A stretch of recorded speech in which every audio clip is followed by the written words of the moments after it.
और मैं school drop out भी हूँ। ये पता नहीं कितने बच्चों को पता है, कितनों को नहीं पता कौन है। से उसमें ड्रॉप आउट करा? मैंने 6th क्लास में स्कूल ड्रॉप कर दिया था। और अच्छा। हाँ, तो मैंने कहा मनीष एक बात ऐसी है, पेपर दिखाएगा तो पास हो जाऊंगा, नहीं तो तेरे भाई अगली बार दोबारा आएगा। तो फिर मैंने रामजस छोड़ा, मैंने कहा अब सीए ही करेंगे। तो ये एक मिथ है, बच्चों के मन में एक डाउट होता है, क्या एसीसी 1-1.5 साल में हो जाता है? नहीं होता मेरे भाई। एग्जाम क्लियर करना एक अलग चीज है, लाइसेंस लेना एक अलग चीज है। तो CA is a complete package.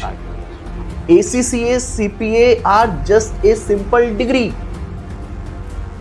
अब वो पूछते हैं कि अब हम मेहनत करने के लिए तैयार हैं, लेकिन हमको है ना कुछ सालों में अल्ट्रा सक्सेसफुल बनना है। बीइंग इट अ डेफिनेशन मुझे लाखों करोड़ रुपए कमाने हैं, ठीक है। तो अब मुझे आपसे एक रोड मैप चाहिए कि स्टूडेंट ये फॉलो कर लेगा ना तो वो उस नंबर पे पहुंच सकता है। लेकिन मैंने चूज किया भाई, हमें चाहिए पूरी हसल बसल। हमें जाना है कंसल्टिंग में, जहाँ रोज रात को 2 बजे तक काम करना होगा, अगले दिन गाली खानी होगी, कोई सैटरडे नहीं होगा, कोई संडे नहीं होगा। मैं यूएस से वापस इसलिए आ गया, मैं सैन फ्रांसिस्को में बेल स्ट्रीट पे पेंट हाउस में रहता था। अच्छा। हाँ, तो मतलब मेरी लाइफस्टाइल बहुत ही बढ़िया थी।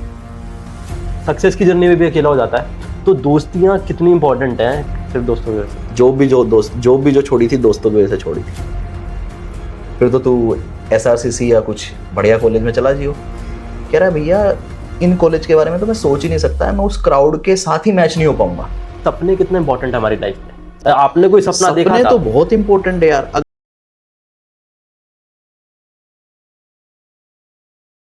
First of all, thank you so much for coming to the podcast, sir. Thank you so much. Thank you, Rohak, for giving me the opportunity to Thank come you on your so much. platform. It's a great honor Thank you to be so here. much. Thank you Yeah. so much, sir. Thank you. Sir सबसे पहले मुझे ना आपकी वो rags to riches वाली कहानी जाननी है। फर्श से अर्श तक की कहानी जाननी है कि अभी तक लाइफ में क्या लोज आए और क्या हाइज देखे, कहाँ से शुरू किया था ओ और भाई, कहाँ तक पहुँच गए। बिल्कुल तुमने पहला ही क्वेश्चन मतलब ऐसा कि पहले बता दो भैया। पहले बताओ। ओके, तो यार देखो, बिल्कुल तुमने तो ये बोल दिया फर्श से अर्श बता दो। तो मैं ये बोल सकता हूँ यार, एक ऐसा बालक जिसके पास कुछ भी नहीं है, जिसके परिवार के पास कुछ भी नहीं है, तो लेकिन मेहनत करने का जुनून है, कुछ पाने का जुनून है, तो बस उसी के साथ लगा रहा। कभी भी मैंने ये नहीं सोचा कि मुझे, जब भी मैं काम कर रहा था या जब भी मैं पढ़ाई कर रहा था, तो मैंने कभी भी ये नहीं सोचा कि मुझे पैसा कमाना है। मैंने हमेशा ये सोचा था कि सबसे पहले मुझे सीए बनना है और उसके बाद मुझे काम सीखना है। ओके। तो ये जो पैसा कमाने वाली स्टोरी है ना, मैं ये बोलूँगा ये एक मेरे लिए काइंड ऑफ बाई प्रोडक्ट रही है। जब मैं टीचिंग में भी आया तो मैं पढ़ाने के लिए आया था। आज बहुत सारे लोगों को लगता है कि टीचिंग में आए थे तो पैसा कमाने के लिए आए होंगे। पैसा हर कोई नहीं कमा पाता। बच्चों को पढ़ाने के लिए आया था क्योंकि मेरा एक अच्छा एक्सपीरियंस था। तो हमेशा काम करने का दिल करता रहा कि काम करो भैया, कुछ नया सीखो। तो ये अपने आप ही चीज़ें आपको, मेरे को लगता है, फर्श से अर्श पे ले जाएगी और इतना ऊपर ले जाएगी कि वो फर्श आपको दिखना बंद हो जाएगा। लेकिन दिखता रहे तो अच्छी बात है। हाँ, तो ऐसा सच कोई स्टोरी नहीं है। स्टोरी सिंपल यही है कि मेहनत करता रहे यार। हाँ, मतलब कुछ ना कुछ नया एक्सप्लोर करता रहा। मैं कभी भी अपने जीवन में, मतलब 20 साल से जितना मुझे याद है, मैं कभी भी एक चीज़ पर नहीं टिक कर बैठता हूँ। मैं एक चीज़ को अच्छे से समझता हूँ, उस पर मेहनत करता हूँ, दिन रात एक काम करता हूँ। और फिर जब एक ऐसा भी टाइम आ जाता है कि जब मुझे लगता है कि अब मैं इसके पीक पे आ गया हूँ, जैसे मेरी जॉब जो थी, 10 साल मैंने जॉब की। ओके। बिग 4 में 10 साल के बाद जॉब छोड़ने वाले तुम्हें बहुत रेयर लोग मिलेंगे। तो 10 साल काम करने के बाद मैंने सोचा यार, मैं आई एम डन, अब मैं कुछ नया करूँगा। और अभी टीचिंग में मुझे 2027 में 10 साल होने वाले हैं। तो या very soon it will be like 10 years. तो ऑलरेडी मेरे दिमाग में आने लगा है कि टीचिंग के साथ मैं नया क्या कर सकता हूँ, क्या और आगे लेके जा सकता हूँ, अपने आप को कैसे बेटर बना सकता हूँ। तो वो सब चल रहा है। तो आप मेहनत करते रहो। सीए करने का कब सोचा, क्यों सोचा वो भी बता देता हूँ। यार मैं 10th तक ना पढ़ने वाले बच्चों की कैटेगरी में आता था। अच्छा, ठीक है, मतलब 50-60%। ठीक है। और मैं स्कूल ड्रॉप आउट भी हूँ। ये पता नहीं कितने बच्चों को पता है, कितनों को नहीं पता है। कौन से उसमें ड्रॉप आउट करा? मैंने 6th क्लास में स्कूल ड्रॉप कर दिया था। और अच्छा। हाँ, किसी वजह से स्कूल ड्रॉप हो गया था भाई, हो ही जाता है हम जैसे लोगों का। तो उसके बाद मैंने वापस स्कूल ज्वाइन किया था 10th क्लास में। 10th बोर्ड की होती थी हमारे टाइम पे, शायद अभी भी बोर्ड की होती है, नहीं होती है, नोट है। अच्छा, बोर्ड की है। हमारे वहाँ पे 8th भी बोर्ड की थी, 5th भी बोर्ड की थी। तो पहले 5th का बोर्ड क्रैक किया 6th में स्कूल ड्रॉप कर दिया। लेकिन क्या था कि एक एडमिशन करवा रखा था कहीं पे, तो 8th बोर्ड के एग्जाम थे, तो मेरे को आज भी याद है, मनीष अग्रवाल मेरे एक दोस्त हैं, ठीक है। वो अभी चार्टर्ड अकाउंटेंट है, बहुत बड़े ऑल इंडिया रैंकर हैं वो। ओके। तो वो 8th के टाइम पे मेरे आगे बैठते थे। तो मैंने कहा मनीष देख बात ऐसी है, पेपर दिखाएगा तो पास हो जाऊंगा, नहीं तो तेरे भाई अगली बार दोबारा आएगा। तो मुझे आज भी याद है, मनीष कहता था ओके ओके। वो ऑल इंडिया रैंक 3 था सीए में, तो वो अपनी शीट ऐसे लिख के पेपर करता था। अरे वो कहता था बस तू मेरे को रोकियो मत।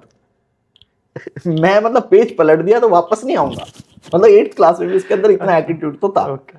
मैंने कहा ठीक है तू लिखता रहे, मैं पेज तेरे को रोकने के लिए नहीं बोलूंगा। भाई वो लिखता रहता था, और मैं उसको, हमारे वहां पे चीटिंग फुल होती थी, मतलब हरियाणा में तो पर्ची दे के जाते थे, पिताजी बेटा ले पेपर लिख ले, अच्छा। ये वाला माहौल होता था यस उस टाइम पे।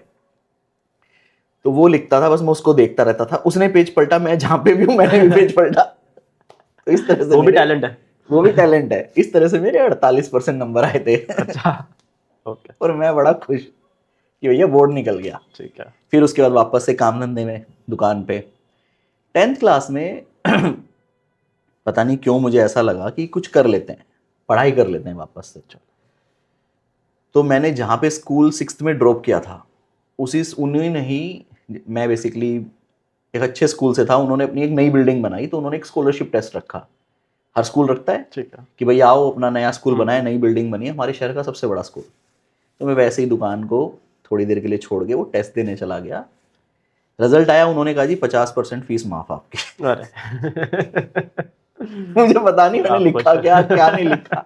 10th क्लास में उन्होंने कहा 50% फीस माफ। ठीक है। उस टाइम पे मेरे को याद है 2000 रुपये एडमिशन फीस हुआ करती थी, तो उन्होंने कहा 1000 रुपये देने हैं, और 600 रुपये मंथली फीस थी स्कूल की, तो उन्होंने कहा 470 देने हैं। मैंने कहा इतना तो मैं दुकान पे कमा लेता हूँ, मतलब लिटरली इतना मैं कमा लेता था। तो मैंने भाई अपने पिताजी से बात की, मैंने कहा स्कूल चला जाऊँ? पापा कह रहे हैं भाई चला जाए, कोई पूछने की बात है, बिल्कुल जाना चाहिए। तो फिर बस वहाँ से स्कूल ज्वाइन किया वापस 4 साल के बाद। ओके। अब जब स्कूल ज्वाइन किया तो सारे दोस्त मिल गए वापस। सोचो जिनको आपने 6th क्लास में छोड़ा था, 6th के मिड सेशन में मैंने स्कूल छोड़ा था। अच्छा। मतलब अक्टूबर था या सितंबर था, मुझे एग्जैक्ट याद नहीं है। ठीक है। तो वो सारे दोस्त वापस मिल गए जो कभी साथ में पढ़ाई करते थे, नर्सरी से हम साथ थे।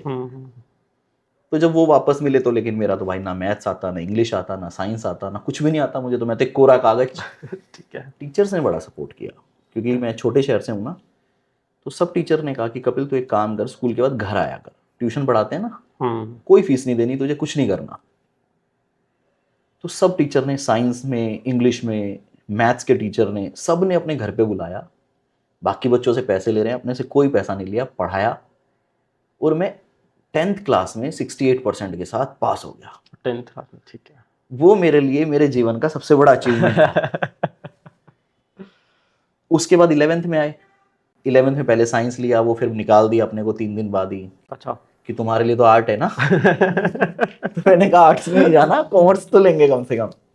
जब मैं कॉमर्स में आया और वो जब अकाउंट समझा रहे थे कि देखो debit what comes in, credit goes,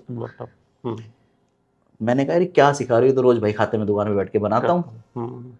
वो मेरे को इकोनॉमिक्स सिखा रहे हैं, स्केर्सिटी क्या होती है, मैंने कहा रोज गुटखा तो मैं नीचे दबा के बैठता हूँ। मतलब जो वो समझा रहे थे वो मैं पिछले 4 साल से प्रैक्टिकली कर रहा था। मैं दिल्ली आने लगा था अपने पिताजी के साथ, और ड्राई फ्रूट्स की परचेजिंग, यहाँ पे आना, मुझे खारी बाउली वगैरह की अच्छी नॉलेज हो गई थी। मतलब 4 साल आप लगातार आ रहे हो, आपको मार्केट की नॉलेज हो ही जाएगी।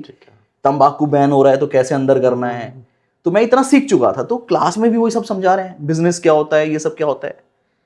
तो मुझे वो पढ़ाई लगने ही नहीं लगी। 10th के बाद मेरा चेंज हो गया। तो जब वो समझा रहे थे मुझे चीजें, सबसे पहली बार मुझे पढ़ाई समझ आने लगी थी। अभी तक तो मैं जबरदस्ती पास हुआ था, प्रैक्टिकली लिंक कर पा रहे थे उसको। मैं चीजों को प्रैक्टिकली लिंक कर पा रहा था। 11th क्लास में मैंने दुकान पे जाना थोड़ा कम किया, और मैं रोज सुबह 3 बजे उठता था तब, उस टाइम पे। हाँ, मेरे को पढ़ाई समझ में आने लगी। जीवन में पहली बार मुझे कुछ समझ आने लगा था। फिर मैंने देखा सितंबर में मैं टॉप 10 के अंदर था क्लास में। दिसंबर एग्जाम हुए, मैं नंबर 1 था अपनी क्लास में। मार्च 68% से मार्च में जब फाइनल एग्जाम हुए, मैं फर्स्ट टॉपर था। 12th में मैंने हमारा डिस्ट्रिक्ट टॉप किया था। अच्छा। तो ये एक जर्नी रही। बीच में आ जाता है सीए कैसे करना है, तो मेरा मन था कि मैं एसआरसीसी जाऊं। मतलब जब मैं पढ़ाई करने लग गया था, ऑब्वियसली मुझे पता चल गया था श्री राम कॉलेज कॉमर्स है जो नंबर 1 है, वहां जाएंगे। बट हमारी इंग्लिश तो वीक ही थी ना, मेरे को समझ आने लगा था अकाउंट्स, बिजनेस, इको, तो मेरी इंग्लिश में 68 मार्क्स थे, तो उसकी वजह से मेरी ओवरऑल परसेंटेज बिगड़ गई थी, 90s में आके रुक गई थी, तो एसआरसीसी मिलना नहीं था और अपने को कहीं जाना नहीं था, मुझे रामजस मिला था, अगर तुम्हें पता हो। अच्छा, रामजस मिल गया था हाँ, आपको? तो मैं रामजस में था, ओके, लेकिन मुझे फिर मेरे मन में क्या था, एसआरसीसी, एसआरसीसी। तो फिर मैंने रामजस छोड़ा, मैंने कहा अब सीए ही करेंगे, अच्छा, रामजस छोड़ दिया? मैंने रामजस छोड़ा, अरे मैंने सीए अपना फिर आईसीआई में रजिस्ट्रेशन करवाया, फाउंडेशन दिया पहली बार में, वो क्रैक हो गया था, तो वहाँ से सीए की जर्नी स्टार्ट हो गई। ओके, वहाँ से सीए करने का बेसिकली जुनून वहाँ से आया। हाँ, क्योंकि एसआरसीसी नहीं मिला ना, ओके तो कई बार लगता है जो बुरा होता है वो अच्छे के वो लिए अच्छे होता के है। लिए होता है। Okay, that's great. सर आपने बताया मतलब सीए स्टार्ट करी आपने, लेकिन आज की डेट में ना अगर कोई नया बच्चा आपके पास आया, जैसे वो अभी 12th पास हुआ है और वो आपके पास आएगा और वो आपसे क्वेश्चन करेगा कि सर मुझे 4-5 साल का कोर्स है सीए, मैं अपनी ज़िंदगी के सबसे इंपॉर्टेंट 5 साल अब इस स्टेज पे क्यों दूं? उस टाइम पे तो वो क्या सीए प्रेस्टिजियस में था। भी 5 साल लग रहे हैं? पहले तो तुम ये बताओ। 4.5 साल लगते हैं सर। कैसे? लाइक मतलब स्टार्टिंग के 6 महीने 7 महीने तो उसमें जाते हैं फाउंडेशन में, ठीक है। उसके बाद 9 महीने की इंटर अगर आप बोथ थ्रू फर्स्ट अटेम्प्ट देते हो तो, उसके बाद 2 साल की आर्टिकलशिप और 2.5 9 साल और की 7? आर्टिकलशिप, 9 और 7 16 महीने और 2 साल फिर 2 उसके साल बाद की लगा दो। आर्टिकलशिप, ठीक है, 3.5 साल हो गए, 3.5 साल हो गए, बाकी 1 साल आपका इसमें आईटीओसी मतलब 4 साल हो गए हाँ तुम्हारे। 4 ठीक साल के है। बीच में। तो वो आपसे कह रहा है कि मैं 4 साल में जब 4 अलग अलग कोर्सेज कर सकता हूँ छोटे छोटे अपने 18 से 22 साल की उम्र में, तो मैं सीए को क्यों चूज करूँ? मेरे को 4 जब साल ROI में है 4 नहीं छोटे छोटे कोर्सेज कर, तो यार हाँ। वो तो बच्चे को डिसाइड करना है ना, उसे छोटे छोटे करके छोटा रहना है या उसे एक बड़ा कोर्स करके बड़ा आदमी बनना है। लेकिन अब वो कह रहा है कि सीए की जब मार्केट इतनी खराब हो गई है, सीए में जॉब्स आज की डेट में इतनी दिक्कत आ रही है, आपको भी पता है, तो मैं सीए को क्यों चूज करूं? ऐसा क्या है सीए के अंदर जो मुझे सीए की तरफ अट्रैक्ट करे आज की डेट में भी? ठीक है यार, देखो, या तो सबसे पहले हम किसी कोर्स के साथ कंपेयर करते तो शायद मैं बेटर आंसर कर पाता। ठीक है, अब तुमने किसी भी कोर्स का नाम नहीं लिया, तुमने एक साल के 4 साल के 4 कोर्स बोल दिए। मैं कह रहा हूँ ACCA हो गया या CS हो गया, कोई भी प्रोफेशनल कोर्स, ठीक है। तो सीए के अंदर मैं बताता हूँ, जब आप 4 साल देते हो ना तो आपको लाइसेंस मिलता है। ठीक है? आप सिर्फ सीए नहीं बनते हो, आप एलिजिबल हो जाते हो प्रैक्टिसिंग चार्टर्ड अकाउंटेंट बनने के लिए। जो आपने 2 एडिशनल ईयर दिए ना आर्टिकलशिप के अंदर, इस पे आपको लाइसेंस की एलिजिबिलिटी मिलती है। और जो आप ACCA CPA बोल रहे हो, इसमें तो 2 साल लग रहे हैं, लेकिन आपको लाइसेंस नहीं मिल रहा है। यूएस में भी नहीं मिल रहा है, यूके में भी नहीं मिल रहा है। आपको पहले कोर्स करना पड़ेगा, फिर उसके बाद एक्सपीरियंस लेके बाद में आपको लाइसेंस मिलेगा। तो भाई टाइम बराबर लगता है। एक प्रोफेशनल बनने के लिए वहां पे भी 4 साढ़े 4 5 साल लगते हैं, यहाँ पे भी 4। तो ये एक मिथ है, बच्चों के मन में एक डाउट होता है, क्या ACC 1-1.5 साल में हो जाता है? नहीं होता मेरे भाई। एग्जाम क्लियर करना एक अलग चीज है, लाइसेंस लेना एक अलग चीज है। अब तुम नया क्वेश्चन पूछ सकते हो, सर अगर मेरे को प्रैक्टिस नहीं करनी तो फिर मैं आपके क्वेश्चन से एग्री कर सकता हूँ। तो उस केस में फिर सीए आपको उतना हैंडसम शायद ना लगे, क्योंकि उसमें 4 साल लग रहे हैं, यहाँ आप 2 साल में बन जाओगे, तो 2 साल आप बचा सकते हो। I am talking about only ACCA CPA। लेकिन ACCA CPA की इंडिया में जॉब लिमिटेड है। जॉब ऐसा नहीं है हर कंपनी ACCA CPA को रख रही है। बिग 4 हैं, कुछ MNCs हैं जो ACCA CPA को रखती है और इक्विवेलेंट पैसा देती है, मानता हूँ चार्टर्ड अकाउंटेंट के बराबर देती है। लेकिन उसके अलावा बाकी कंपनीज चार्टर्ड अकाउंटेंट को ही प्रेफर करती है। प्लस आपके पास अदर अपॉर्चुनिटीज आ जाती है, प्रैक्टिस आप कर सकते हो। तो सीए कोर्स में क्या है, आप इंडिया का सब कुछ सीखते हो, इंडिया का डायरेक्ट टैक्स सीखते हो, इंडिया का GST सीखते हो। तो कल को आप अपना बिजनेस भी करने की सोच रहे हो तो वहां पे आपको सीए कोर्स जो है वो एक एड ऑन एडवांटेज देगा। अगर आप एक प्रोफेशनल डिग्री ले रहे हो, CPA कर रहे हो या ACCA कर रहे हो, तो मैं कह रहा हूँ वो करना ना करना बराबर है, वो कूड़ा डिग्री है। मेरी बात को मतलब सीरियसली, मैं सीरियसली बोल रहा हूँ। अगर आप जॉब कर रहे हो, KPMG EY में जा रहे हो, तो ठीक है भाई, वो उसको रिकॉग्निशन देते हैं, आपको जॉब मिल जाएगी and you will learn over the years. लेकिन if you are planning for business, तो वो भैया एक ऑब्जेक्टिव टाइप पेपर है। बच्चा एक एक एग्जाम दे देता है, 3-3 महीने में उसको रटकर समझकर, जैसे भी है सिमुलेशन बेस्ड जो भी है, लेकिन उसकी नॉलेज को आप अपने बिजनेस में ज्यादा अप्लाई नहीं कर सकते। तो चार्टर्ड अकाउंटेंट ना आपको एक पूरा पर्सन बनाता है, एक कंप्लीट पर्सन, प्रोफेशनल। वो सिर्फ आपको एक डिग्री दे देंगे, एक कागज का टुकड़ा। आपको बहुत नॉलेज, मैंने काम किया है, मेरे नीचे बहुत सारे ACCA CPO ने काम किया है, यूएस के अंदर भी और इंडिया में भी। तो हमारा नॉलेज का कोई मतलब कंपैरिजन नहीं होता। वो लोग भी क्या करते हैं, डिग्री लेने के बाद काम करते हैं और तब सीखते हैं, तो उनकी आर्टिकलशिप समझो बाद में होती है। तो हम ICAI को एक सजेशन दे सकते हैं कि भैया हमारे कोर्स को भी ज़्यादा कॉम्पिटिटिव बनाने के लिए, कि बच्चों के लिए CA भी उतना ही हैंडसम और ब्यूटीफुल रहे, आप भी शायद आर्टिकलशिप बाद में लाने वाला विचार कर सकते हो। लाइसेंस मत दो, लाइसेंस आप भी कब देना, 2 साल 2 की साल, हाँ। आर्टिकलशिप के बाद, ताकि जिनको प्रैक्टिस नहीं करनी वो डायरेक्टली क्या कर सकें, जॉब कर सकें। ओके ओके, मतलब सीए में वो चाम है अभी भी। पूरा ही चाम है ना यार, पूरा ही चाम है। आप नॉलेज भाई, आप ACCA CPA एक साइड, CA एक साइड, CA के अंदर आपको पूरा नॉलेज मिल रहा है, आपको पूरा डायरेक्ट टैक्स सीखने को मिल रहा है, पूरा GST सीखने को मिल रहा है, पूरी अकाउंटिंग सीखने को मिल रही है, पूरा प्रैक्टिकल एक्सपोजर मिल रहा है। तो CA is a complete package. ACCA CPA are just a simple degree. ना तो आपको पूरा फाइनेंस सीखने को मिल रहा है, ना आपको कोई टैक्स सीखने को मिल रहा है, ना आपको लॉ सीखने को मिल रहा है, कुछ भी नहीं मिल रहा है वहां पे। आप बस एलिजिबल हो जाते हो काम करने के लिए। तो वो ये मानते हैं कि बंदा काम में सीख लेगा सब कुछ, अभी उसको बेसिक बेसिक नॉलेज दे दो।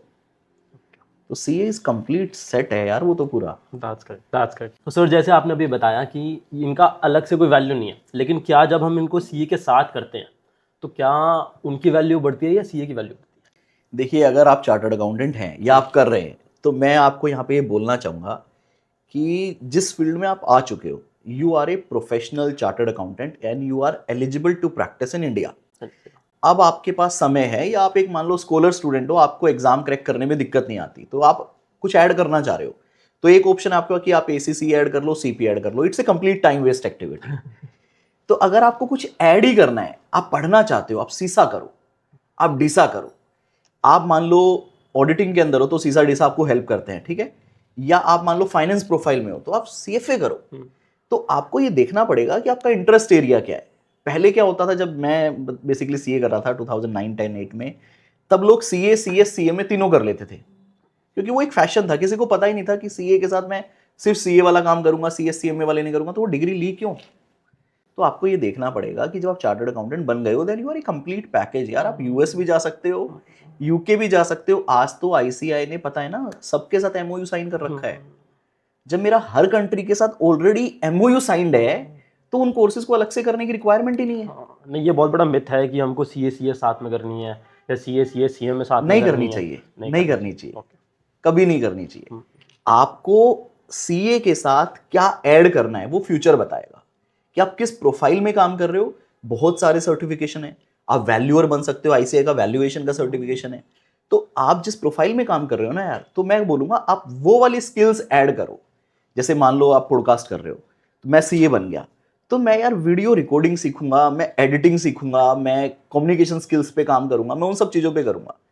ये CS की डिग्री मेरे को इस चीज़ में कहीं पे भी हेल्प नहीं करेगी। तो मेरा हर स्टूडेंट को एक मैसेज है कि आप CA के साथ डेफिनेटली स्किल्स ऐड करो, बट वो स्किल ऐड करो जो आपके काम में आपको हेल्प करेगी। जब आप ये आइडेंटिफाई कर लो कि आपको एक्चुअली लाइफ में करना क्या है। यस। और अगर उसके अलावा भी आपके पास समय बचता है, आपको लगता है यार मेरे पास तो बहुत टाइम अवेलेबल है, तो आपने देखा होगा CA स्टूडेंट के अंदर 95% CA स्टूडेंट की सॉफ्ट स्किल वीक होती है। सॉफ्ट स्किल के साथ हमारी फिजिक बहुत ही बेकार होती है। एग्री करते हो? क्योंकि हम पूरा दिन पढ़ाई करते रहते हैं, अपने ऊपर फोकस नहीं कर पाते। तो भाई आप जिम ज्वाइन करो, स्पोर्ट्स ज्वाइन करो, स्विमिंग करो, कुछ भी करो। जरूरी थोड़ी ना है कि हमेशा पूरे दिन पढ़ाई करनी है। तो अगर टाइम है तो किसी दूसरी एक्टिविटी में लगाओ आप। ठीक है, ये बात समझ गया सर। और ACCA CPA भी कर सकते हो, वो उस केस में जब आप किसी बिग 4 में हो और वो आपको US शिफ्ट करने की बात कर रहे हैं, और US में आप लाइसेंस लेना चाह रहे हो या आपको साइन वाइन करना है, तो उस केस पे फिर आप ACCA CPA ऐड कर सकते हो। Okay, it's definitely it's conditional. Sir एक ना क्वेश्चन मेरे पास बहुत ज़्यादा आता है कि जैसे हम ना इंटर पास करी हमने, अब हम आर्टिकलशिप के फेस में हैं और कुछ सालों बाद हम CA बन जाएंगे, 1-2 साल बाद। अब वो पूछते हैं कि अब हम मेहनत करने के लिए तैयार हैं, लेकिन हमको है ना कुछ सालों में अल्ट्रा सक्सेसफुल बनना है। बीइंग इट अ डेफिनेशन मुझे लाखों करोड़ रुपए कमाने हैं, ठीक है। तो अब मुझे आपसे एक रोड मैप चाहिए कि स्टूडेंट ये फॉलो कर लेगा ना तो वो उस नंबर पे पहुंच सकता है, क्योंकि वो बच्चे ना बहुत ज़्यादा होपलेस हो जाते हैं आज की डेट में जब हम जॉब्स का नंबर देखते हैं ना। एक तो ना आज ना बहुत ज़्यादा बच्चे एक्सपेक्टेशन रखने लगे हैं। हम लोग शायद सही इसलिए हैं आज क्योंकि हमारी 0 एक्सपेक्टेशन थी। लेकिन आज ना एक स्टूडेंट इंटर में पढ़ाई करते हुए ये सोचता है, क्या मैं 2 करोड़ कमा लूंगा, क्या मैं 5 करोड़ के पैकेज पे चला जाऊंगा। तो ये एक्सपेक्टेशन, और मैं कह रहा हूँ सोचना और प्लान करना कोई बुरी बात नहीं है। तो इसका सिंपल रोड मैप क्या रहेगा, और सिंपल रखना होता है चीज़ों को। जितना आप कॉम्प्लिकेट करोगे ना, आप कहीं नहीं पहुंच पाओगे।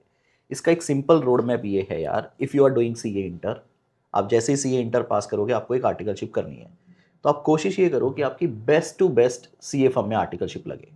बेस्ट टू बेस्ट का मतलब ये है, आपकी कोशिश ये होनी चाहिए कि मेरे को बिग 4 मिले, वो नहीं मिल रही है, टॉप 10 मिले। आप किसी टीयर 2 टीयर 3 सिटी में हो, आपके पेरेंट्स आपको बाहर नहीं आने दे रहे। हमारे इंडिया में आपने देखा होगा गर्ल्स को जनरली बाहर नहीं जाने देते, तो आप कोशिश करो उस शहर की सबसे बेस्ट फर्म आपको मिले।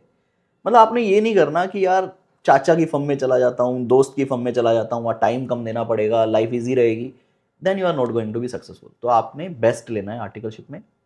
जैसे ही आपकी आर्टिकलशिप कंप्लीट हो जाती है, आपके सीए फाइनल एग्जाम क्रैक हो जाते हैं।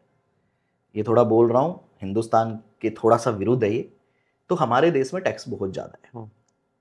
आप थोड़ा सा ग्रो करते हो, सरकार आपसे 30% टैक्स लेती है। हमारा बिल्कुल नेबर है दुबई, ठीक है। तो मैं हर उस स्टूडेंट से बोलना चाहता हूँ कि अगर आपने अच्छी आर्टिकलशिप कर ली तो आप दूर नहीं जा सकते परिवार से, 2 घंटे का रास्ता है, कहाँ चले जाओ, दुबई चले जाओ। दुबई बिल्कुल टैक्स फ्री है, लाइफस्टाइल बहुत अच्छा है, क्राइम जीरो है। जो पैकेज आपको इंडिया में 10 लाख रुपए मिलेगा या 12 लाख रुपए में, मैं मीडियोकर स्टूडेंट की बात कर रहा हूँ, 12 लाख रुपए एवरेज पैकेज है, उसमें चलो टैक्स नहीं लगेगा आज के दिन, तो आप 12 लाख बचा लोगे। वही पैकेज दुबई में 25 से 30 लाख है स्टार्टिंग। 30 लाख रुपए पैकेज में आप आराम से लाख रुपए महीना खर्च करो, लाख रुपए में बहुत अच्छी लाइफ जी सकते हो आप दुबई में। एक बैचलर के एंगल से बोल रहा हूँ अभी, ठीक है। आप वाइफ ऐड करोगे, बच्चा ऐड करोगे, तो मैं बहुत कुछ ऐड कर दूंगा। तो अभी मैं बैचलर के एंगल से बोल रहा हूँ कि 22, 23, 24 साल की उम्र में आप सीए बन गए हो, तो आप वहाँ जाओ, वहाँ पे पीजीज वगैरह बहुत वर्ल्ड क्लास पीजी हैं बेसिकली, और 1 लाख में सब कुछ मिलाकर बोल रहा हूँ, मतलब अच्छा, बहुत अच्छी लाइफ जी सकते हो, बहुत अच्छी। आपने 12 लाख रुपए खर्च किए, उसके बाद भी आप इंडिया 13 लाख रुपए टैक्स फ्री ला रहे हो। इंडिया में आप 12-13 लाख पे ज्वाइन करोगे, आप 12-13 लाख रुपए आपके लाइफस्टाइल में निकल जाएंगे, परिवार में निकल जाएंगे, सब निकल जाएंगे, आपको कुछ नहीं बचेगा। तो मैंने इंडिया में ये देखा है कि सीए बनने के बाद भी हम अच्छा जीते तो हैं, लेकिन हमेशा ही गरीब रहते हैं, मतलब पैसा नहीं कमाते। तो अब सीए बनो, आप पहले दुबई चले जाओ, एक बेसिक स्टार्ट करो। जैसे जैसे आपका एक्सपीरियंस बढ़ेगा ना, आपको खुद समझ आ जाएगा कि मेरे को आगे नेक्स्ट स्टेप मेरे को क्या रखना है। If I talk about my friends, तो हम लोग सीए बने थे 2012 में, तो आज सब लोग, कुछ लोग इंडिया में हैं तो वो 70-80 लाख पे हैं, और बाकी मेरे सारे फ्रेंड जो यूके, यूएस या कहीं पे भी हैं, they all are earning in multi crores. Okay, yes. तो वो लाइफ ना ऑटोमेटिक आपको ले जाएगी, बस आपको पता होना चाहिए आर्टिकलशिप अच्छी जगह से करनी है, फिर बिग 4 या कंसल्टिंग फर्म में जाना है, उसके बाद के रास्ते ना अपने आप आ जाएंगे। तो बेसिक टारगेट इतना रखो अभी, इनिशियल स्टेप्स पकड़ लोगे, इनिशियल स्टेप पकड़ लो, अपने आप आ जाएंगे सारे स्टेप, आपको आगे का प्लान करना ही नहीं है। तो इनिशियल स्टेप ही है। ठीक है, हाँ जी। ओके। सर मुझे है ना आपसे माइंडसेट का डिफरेंस जानना है। कुछ लोग होते हैं जो सीए बनने के बाद या फिर कोई भी प्रोफेशनल कोर्स करने के बाद है ना 10-20 लाख पे रह जाते हैं, और कुछ लोग होते हैं जो करोड़ों में पहुंच जाते हैं, सेम कोर्स कर रहे हैं, सेम जगह से निकले हैं, जैसे आपकी बात कर रहा हूँ मैं। कंफर्ट, अच्छा, कंफर्ट, तो उनमें क्या फर्क है? सिंपल वर्ड है कंफर्ट। जब मैं सीए बना था, मेरे साथ कुछ और दोस्त भी सीए बने थे, मैंने सोचा कि मैं बिग 4 जाऊंगा, मैं वहाँ काम करूंगा। वहीं पे ही मुझे याद है आज भी, एक नेहा शर्मा करके मेरी एक फ्रेंड थी, वो कहा यार मैं रिलायंस जा रही हूँ, रिलायंस में उसकी जॉब लग गई थी, केपी में भी जॉब लग गई थी। उसने कहा मैं रिलायंस जा रही हूँ। बहुत सारे लोगों ने जिंदल ज्वाइन कर लिया था, जिंदल के हम ऑडिटर्स थे, तो जिंदल के कोठारी भी अलाउ करता था, आप ज्वाइन कर सकते हो। बाय द वे तुम भी कोठारी से, तुमने बताया, वेरी नाइस। तो कोठारी भी अलाउ करता था, तुम हमारे क्लाइंट्स को ज्वाइन करते हो, कोई दिक्कत वाली बात नहीं है। तो उस टाइम पे बहुत सारे लोगों ने जेएसपीएल ज्वाइन किया था, अंगुल उड़ीसा। मेरे पास भी ऑफर था। मेरा बिल्कुल क्लियर था कि मेरे को इंडस्ट्री नहीं ज्वाइन करनी है। इंडस्ट्री ज्वाइन करने का मतलब ये है, you are accepting something like 10 to 6, कि 10 बजे से लेके 6 बजे तक काम करना है, उसके बाद अपना घर पे सैटरडे संडे छुट्टी, कोई भसड़ नहीं, कोई लेना देना नहीं, कोई डेडलाइन नहीं, कुछ नहीं, क्योंकि रूटीन काम है, रूटीन में करो, अपना घर जाओ, एक 4-5-10% का आपको इंक्रीमेंट मिलेगा, आप उसमें खुश रहो। लेकिन मैंने चूज़ किया भाई हमें चाहिए पूरी हसल बसल, हमें जाना है कंसल्टिंग में, जहाँ रोज़ रात को 2 बजे तक काम करना होगा, अगले दिन गाली खानी होगी, कोई सैटरडे नहीं होगा, कोई संडे नहीं होगा।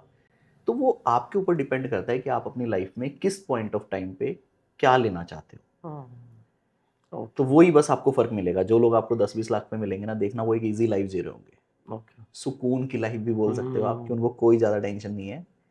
और जो 50-60 लाख, 70-80 लाख ले रहे होंगे, वो सब कंसल्टिंग में या कुछ प्रैक्टिस कर रहे होंगे, कुछ ऐसा कर रहे होंगे। ओके।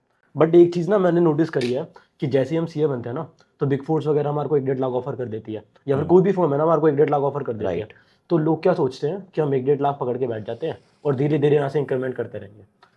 तो आपको क्या लगता है कि रिस्क लेना कितना इंपॉर्टेंट है इन सब चीज़ों में, कि हमको उस चेन को कैसे तोड़े, 1-1.5 लाख से 4 लाख पे पहुंच जाएंगे, 5 लाख पे पहुंच जाएंगे, और आगे आने वाले सालों में 12 लाख 10-12 लाख महीने में पहुंच जाएंगे। लेकिन कुछ लोग ऐसे होते हैं जो रिस्क लेकर है ना दूसरा पाथ चूज करते हैं।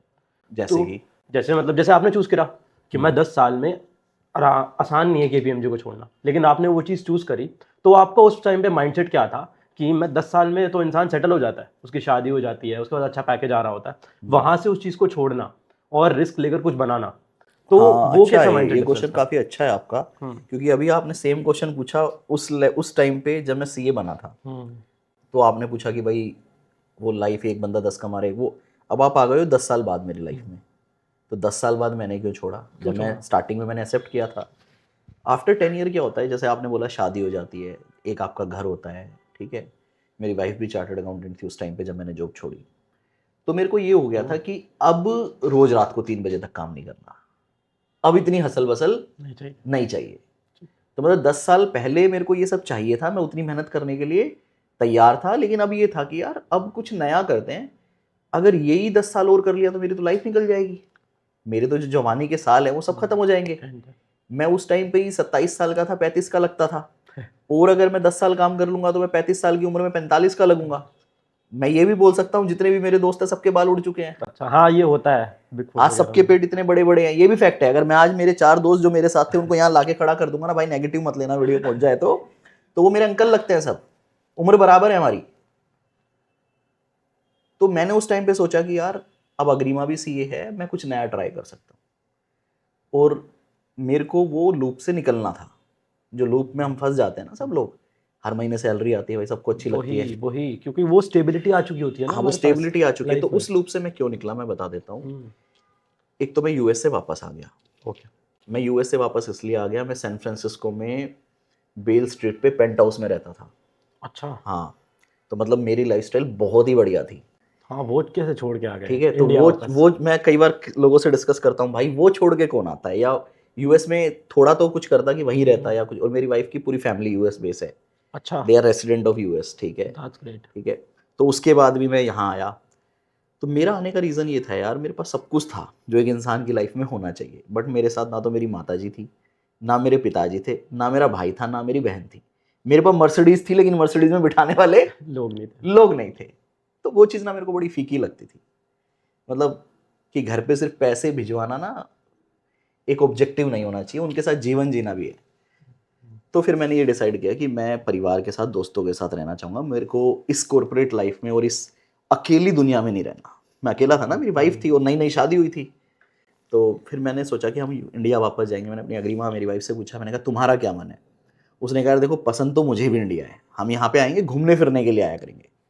तो जब इतना मिल गया तो मैं इंडिया वापस आ गया। जब मैं इंडिया वापस आया तो यहाँ का कॉर्पोरेट, यहाँ का तो थर्ड क्लास कल्चर है, चाहे वो बिग फोर हो या कोई भी कंपनी हो।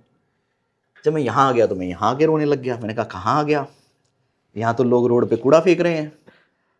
मतलब मैं चाहे मैंने पूरी ज़िंदगी यहीं निकाली हो, लेकिन जब एक बार आप यूएस जाके रह लेते हो ना, और जब फिर वापस इंडिया आते हो तो आपको लगता है यार कहाँ आ गया मैं, क्यों आ गया। हाँ, ठीक तो बात फिर मेरा वो रोना चालू हो गया कि मैं तो वहीं अच्छा था। यहाँ तो मतलब लोग एक दूसरे की इज्जत ही नहीं करते। वो हरियाणा का कुछ ज़्यादा चल रहा था, मैं खुद हरियाणा से हूँ, लेकिन मेरे को हरियाणा के लोगों से डर लगने लग गया। लिटरली मैं सच बता रहा हूँ ये। अच्छा। क्योंकि वो उस टाइम पे रिसेंटली 2-4 न्यूज़ आई थी, एक गाड़ी वाले को रोक के मार दिया, हाँ। किसी ने ऐसा कर दिया वैसा कर दिया, तो डर भी लगने लग गया साथ ही कि यार ये तो बड़ा क्राइम है। सेफ्टी। लेकिन मैं वैसा ही हो गया हूँ। तो उस टाइम पे फिर मैं आया बिग फोर में। मुझे कॉर्पोरेट लाइफ यहाँ की नहीं समझ आने लगी, यहाँ ज़बरदस्ती का प्रेशर है, कुछ नहीं है यहाँ पे। फिर अग्रिमा सीए थी, मैंने कहा यार तुम मैनेज करो, अब घर में कुछ नया ट्राई करूँगा। फिर बोली यार इनकम छोड़ दोगे, मैंने कहा इनकम छोड़ नहीं रहे हैं, 1 साल का ब्रेक ले रहा हूँ। तो मैंने 1 साल का ब्रेक लिया था कि 1 साल ब्रेक लेते हैं, चल गया तो अच्छी बात है, नहीं तो जहाँ है वहाँ तो कभी भी आ सकते हैं जब इतना काम किया हुआ है। तो यार कुछ नया करना था, तो एक बार तो जीरो पे आना पड़ता है। वही। तो तो वो वाइफ आप का रिस्क सपोर्ट था, लेने के वाइफ लिए। का सपोर्ट था, मैं ये बोल अच्छा। सकता हूँ। मेरी वाइफ सीए थी, ठीक है। तो उनकी इतनी सैलरी थी कि मतलब मेरा घर भी आराम से चल जाता, लाइफ में कोई पैनिक नहीं होती, लाइबिलिटी थी नहीं कोई भी, जीरो लाइबिलिटी थी हमारी।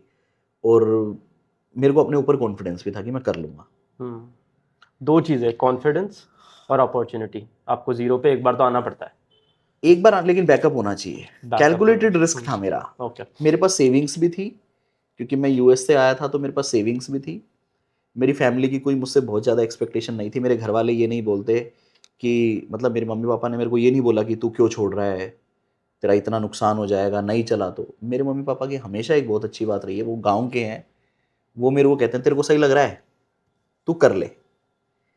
मतलब उन्होंने, मैंने अगर कभी कुछ गलत किया ना तो भी यही बोला है तू कर ले। तो ये हमेशा मेरे लिए बहुत पॉजिटिव प्ले हुआ है कि मेरे को रोकने वाला कोई नहीं है। और मेरे अपने लिए अच्छी बात ये रही है कि मैंने कभी कोई गलत काम किया नहीं, तो इसलिए सब सही हो गया। इसलिए सब सही। ओके, तो लेकिन आप 23-24 साल के जो बच्चे हैं जो सीए बन रहे हैं अभी, तो अब उनको मतलब क्या एडवाइस करोगे? क्या उनको रिस्क लेनी चाहिए इस उम्र में, या फिर 1-1.5 लाख पे सेटल होकर वहीं से धीरे धीरे सेटल वेटल ग्रो नहीं करना होना चाहिए। जितने भी नए चार्टर्ड अकाउंटेंट बन रहे हैं, मेरा उनको एक 100% एक सलाह है कि सबसे पहले आप चार्टर्ड अकाउंटेंट बनो और बेस्ट टू बेस्ट, जैसे मैंने आर्टिकलशिप के लिए बोला था सेम मैं सीएस के लिए बोलूँगा, आप बेस्ट टू बेस्ट फर्म में काम करो, चाहे वो बिग 4 हो या वैल्यूएशन में जाना है वहाँ पे हो, आप 2-3 साल अच्छा काम करो। उससे क्या होगा, आपकी ग्रूमिंग हो जाएगी, आपको क्लाइंट से बात करनी आ जाएगी, प्रेजेंटेशन बनानी आ जाएगी, कॉर्पोरेट में अगर आप मीटिंग्स में हो तो वो सब स्केड्यूल करना आ जाएगा, तो आप काफ़ी कुछ सीख लोगे। उसके बाद मान लो अगर आपका फैमिली का बिजनेस है और आपको लगता है आप उसे ग्रो कर सकते हो, बेटर कर सकते हो, तो फिर आप वहाँ मूव करो। आप इंडिया से, अगर पहली जॉब इंडिया में है तो फिर इंडिया से बाहर जाओ, फिर आप कॉर्पोरेट में ही रहोगे क्योंकि आपका बिजनेस आइडियाज़ ही नहीं है और मे भी कैपिटल भी नहीं होगी काफ़ी बच्चों के पास। तो अब इस लाइफ में आगे मूव करो, बट डेफिनेटली आपको एक बार तो जॉब करनी चाहिए, 100% स्टार्टिंग में। हाँ 100% करनी चाहिए। सर आपने अभी ना मेंशन करा कि मैं जब यूएस गया था तो मेरे पास ना दोस्त थे ना मेरे घर वाले थे, तो यूएस में मुझे दोस्त थे थोड़े, ओके हाँ। लेकिन वो इंडिया वाली वाइब नहीं थी। तो मुझे ये पूछना है कि दोस्तियाँ एक्चुअली में कितनी इंपॉर्टेंट होती है? एक्चुअली हमारे ना जर्नी ऐसी ऐसी है कि इंसान है ना किसी पॉइंट पे अकेला हो जाता है। तो मुझे ये पूछना है कि सक्सेस की जर्नी में भी अकेला हो जाता है, तो दोस्तियाँ कितनी इंपॉर्टेंट हैं? लाइक भाई आप मेरे लिए तो अपने दोनों बहुत है, फेज जी लिए। मेरे लिए तो बहुत इंपॉर्टेंट है। ओके, मुझे दूसरों का नहीं पता, मेरे लिए दोस्ती सबसे पहले है, चाहे मेरा उसमें कितना भी नुकसान हो जाए। कितना? मैं कुछ एग्जांपल दे सकता हूँ। मैंने टीचिंग स्टार्ट की थी तो मेरे 2 दोस्त बने थे। वी स्मार्ट एकेडमी आप लोगों ने सुना होगा, पुणे में है। तो वहाँ पे एक है दर्शन खरे और एक है विजय सारडा। कभी तुम मिलो तो उनसे पूछना, भाई वो इतने जिगरी दोस्त हैं मेरे। ओके, मतलब अगर अभी साथ है तो तीनों एक बेड पे ही साथ सोएंगे, 3 बेड पे नहीं सोएंगे। अच्छा, अब तुम समझ लो कितने जिगरी दोस्त हैं। जबकि वो, मैं ऑडिट पढ़ाता हूँ, जबकि वो दूसरे ऑडिट के टीचर को प्रमोट करते हैं, लेकिन फिर भी तुम समझ रहे हो बॉन्ड कितना स्ट्रांग है। तो दोस्ती मतलब मेरे लिए सबसे ऊपर है यार, सबसे ऊपर है सबसे ऊपर है। और रखनी भी चाहिए। दोस्ती तो रखनी ही चाहिए, वही तो जीवन है भाई। वही जीवन है, मतलब एक पॉइंट पे आगे मुझे भी लगता है मैं कि आज तुम जहाँ भी पैसा हूँ, कमा मैं जहाँ लोगे भी हूँ सिर्फ दोस्तों की वजह से। सिर्फ दोस्तों की वजह से। जॉब भी जो छोड़ी थी दोस्तों की वजह से छोड़ी थी, अच्छा, उनका सपोर्ट था। सही दोस्त कैसे चूज करें जिनको लाइफ टाइम के लिए रखना है? चूज नहीं करना होता भाई दोस्त, कभी कोई चूज करना होता है? दोस्त तो बनते हैं, दोस्त अपने, आपने अपना दोस्त कोई चूज थोड़ी ना किया होगा, दोस्त तो अपने आप बनते हैं, दोस्त कभी भी चूज नहीं किए जाते। आप कुछ लोगों से मिलते हो, आपकी वाइब मैच हो जाती है, फिर आप दोबारा मिलते हो, फिर थोड़ा सा और जानते हो, फिर आपको कमी पता चलती है, तो फिर उस टाइम पे आप डिसाइड कर लेते हो यार इतना बड़ा ब्लंडर है कि मेरी लाइफ में उसको नेगेटिव क्रिएट करेगा, तो आप छोड़ देते हो। कुछ ऐसे होते हो जो आपका लंबा ये अपने आप चलता है, दिस इज ए रिश्ता जो कि बनाया नहीं जाता, बन जाता है, अपने आप बन जाता अपने आप बन जाता है। तो उसके लिए लोगों से मिलना जरूरी है भाई, है। एक ओपन माइंडनेस रखना जरूरी है। आप जज मत करो किसी को भी। जैसे मैं ब्रांड्स नहीं पहनता, मैं ब्रांड्स पे ज़्यादा बिलीव नहीं करता। मैं एक टी शर्ट पहनता हूँ ऐसी कि 2-3 महीने पहन लो फिर किसी को दे दो, मैं फेंकता भी नहीं हूँ, मैं हमेशा अपने कपड़े दे देता हूँ किसी को। लेकिन मैं उसमें भी बिलीव नहीं करता कि मैं एक टी शर्ट 40,000 की पहनूँ और फिर उसको पूरे साल पहनूँ, मेरा वो भी नहीं है। लेकिन मेरे जितने भी दोस्त है भाई, वो अभी सोसाइटी में जितने भी दोस्त है, अभी मैं एक एक किसी को बुला लूँ तो उनकी टी शर्ट मिलेगी, 2 लाख की बेल्ट मिलेगी, 5 लाख की घड़ी मिलेगी, 10 लाख की जूता। तो अच्छा ये रहा ना कि उन्होंने भी मेरे को, मैं जैसा मैं हूँ वैसा एक्सेप्ट किया। मतलब अगर मैं उनके साथ हूँ तो मैंने पहन रखा है कुछ एक्स, उन्होंने पहन रखा है, समझ रहे हो, एलवी पहन रखा है मान लो पूरा, तो भी इंजॉय मतलब इक्वली। तो दोस्त ना बन जाते हैं, बनाए नहीं जाते भाई। लेकिन वो इम्पोर्टेंट कितने हैं आपकी लाइफ में? मतलब क्यों इम्पोर्टेंट है किसी की लाइफ में दोस्त? भाई दोस्त, खुशी में भी दोस्त चाहिए, गम में भी दोस्त चाहिए। पैसा होगा लेकिन अगर दोस्त नहीं हुए तो मतलब उसका यूटिलिटी नहीं है, चाहे आप एक्स का 10x यार कमाओ। पैसा तो मेरे पास यूएस में भी था, सब कुछ था। मैं कह रहा हूँ मैं आज शायद वहाँ पे जाके नहीं रह सकता जहाँ मैं उस टाइम पे रहता था, चाहे मेरे पास कितना भी पैसा क्यों ना हो। ओके, लेकिन आप आज ज़्यादा खुश हो? मैं आज ज़्यादा खुश हूँ। ओके, मेरे लिमिटेड दोस्त हैं, लिमिटेड है, ऐसा नहीं है, मेरे बहुत सारे दोस्त हैं मेरे बहुत लिमिटेड, अगर मैं अगर याद करूँ सबको नाम लिखूँ तो मेरे 8-10 दोस्त हैं। 2-3 मेरे KPMG के दोस्त हैं, 2-3 मेरे सोसाइटी के दोस्त हैं, इतनी बड़ी सोसाइटी, 2-3 मेरे होम टाउन मेरे स्कूल के दोस्त हैं। ओके हैं मेरे 8-10 दोस्ती, लेकिन ऐसी दोस्ती है, 2-3 मेरे टीचर दोस्त हैं, ओके, लेकिन है ऐसे कि बहुत ही अलग लेवल का बॉन्ड है। अलग लेवल का हाँ वहाँ पे वो आपको सुकून मिलता है उस चीज़ में, हाँ, वो चीज़ आपको अलग से मज़ा उसी खुशी में आता देती है, है। हाँ मज़ा उसी में आता है। हाँ, बाहर वालों के सामने तो आप सीए कपिल शर्मा, कपिल गोयल हो हाँ लेकिन घर जाके कपिल हो। हाँ हाँ, वही उन्हीं के साथ सुकून मिलता है, ओके मज़ा उन्हीं के साथ, लाइफ उन्हीं के साथ जी जाती है। सर, जब हम यंग होते हैं ना तो हमारे को जनरली 2 एडवाइस मार्केट में जो हमको मिलती है। सबसे पहले कि तुम वो काम करो जिसमें तुमको मज़ा आ रहा है, चाहे तुमको पेमेंट है ना इसका अच्छा 10x आंसर का दूंगा मैं तुम्हें। 10x का 2x मिले या हाँ 1x मिले, उससे फ़र्क नहीं पड़ता, लेकिन तुम जिसमें मास्टर कर सकते हो, जिसको तुम 1 बजे तक 2 बजे तक कर सकते हो रात के बिना थके, तो तुम वो काम करो। और दूसरी ऐसी जगह है जो कहते हैं कि यार boring businesses make the most amount of money, कि तुम्हें बोरिंग काम करना पड़ेगा चाहे उसमें पैसा जितना मर्जी हो, मतलब जिसमें पैसा हो ना तुम उसकी तरफ मूव करो। तो उसमें आपका क्या टेक है कि इंसान किस तरफ जाए? मतलब लोग ये बोलते हैं तुम जो अच्छा लग रहा है उसके पीछे भागो, हाँ है ना, चाहे पैसा हाँ, कमाओ। चाहे पैसा कमाओ। गाली वाली निकल जाएगी भाई मेरे मुंह से। भाई सब बकवास है, सब वाहियात बातें हैं। ये बातें उनके मुंह से अच्छी लगती है जिनका या तो परिवार का बैकग्राउंड बहुत स्ट्रोंग हो। भाई आप एक बात बताना जो कैमरे के पीछे हैं, आज आपको ये बोला जाए ये काम छोड़ दो और कुछ ऐसा करो जिसमें तुम्हें मजा आए, चाहे 10 रुपये ही मिले, प्रैक्टिकली पॉसिबल है? नहीं है भाई, घर पे बीवी है, बच्चा है, फीस देनी है, पैसे के लिए काम करना है। तो ये जो तुम्हारी बात है ना, ये सही एक जगह पे है सिर्फ, और वो जगह वो है जब आप फाइनेंशियली बिल्कुल सिक्योर हो। या तो आपके पिताजी ने बहुत मोटा बना रखा है तो आप फ्री हो भाई, तो आपको जो दिल करे आप वो करो, बिल्कुल सही बात है, क्योंकि आपने पैसा कमाना ही नहीं।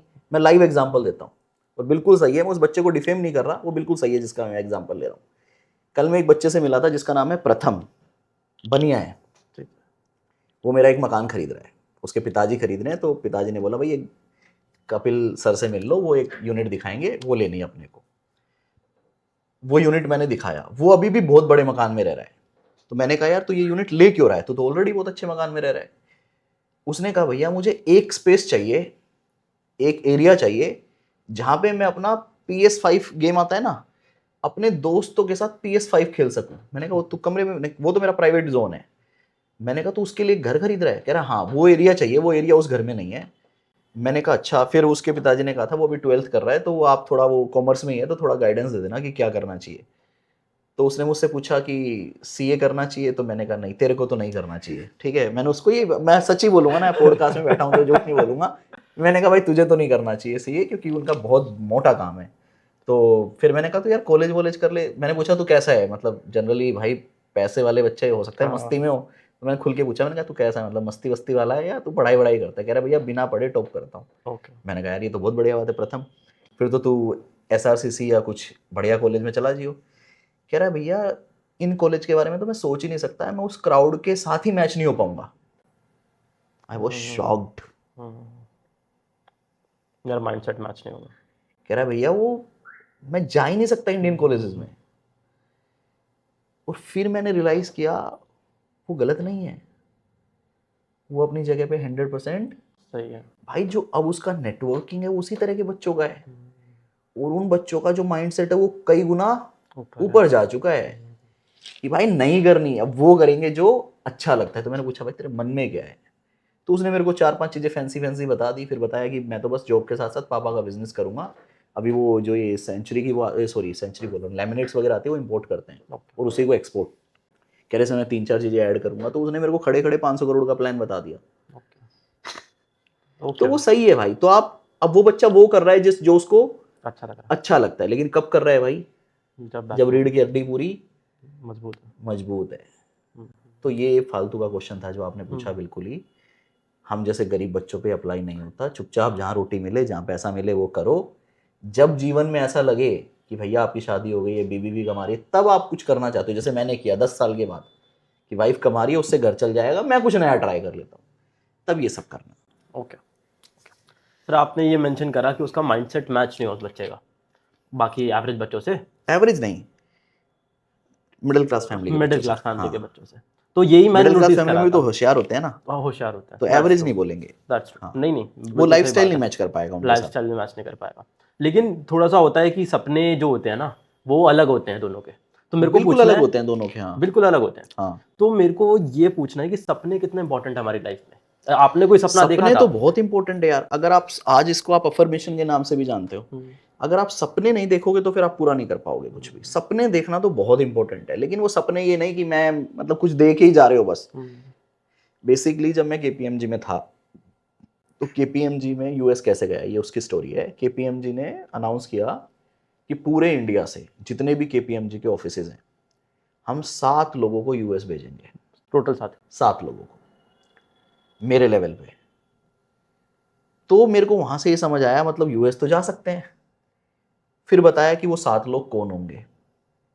मतलब जब पहली बार सुना तो सुनने में आया इम्पॉसिबल, ठीक कि ये तो मतलब अपन अचीव कर ही नहीं सकते। लेकिन एक चीज और दिमाग में आई कि कोई तो साथ जाएंगे, तो अगर मैं मेहनत करूंगा तो साथ में मैं भी तो आ सकता हूं।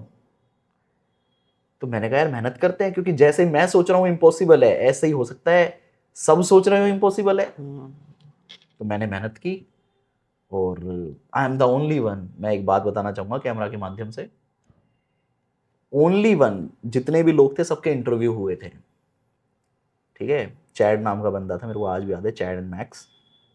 तो पूरे केपीएमजी के जो लोग एलिजिबल हुए फाइनली, बहुत सारे क्राइटेरिया थे, तो सबका इंटरव्यू हुआ और मेरा इंटरव्यू नहीं हुआ। तो मैं बड़ा रो रहा था उस दिन। वो आखिरी दिन था बेसिकली उस कंपटीशन का।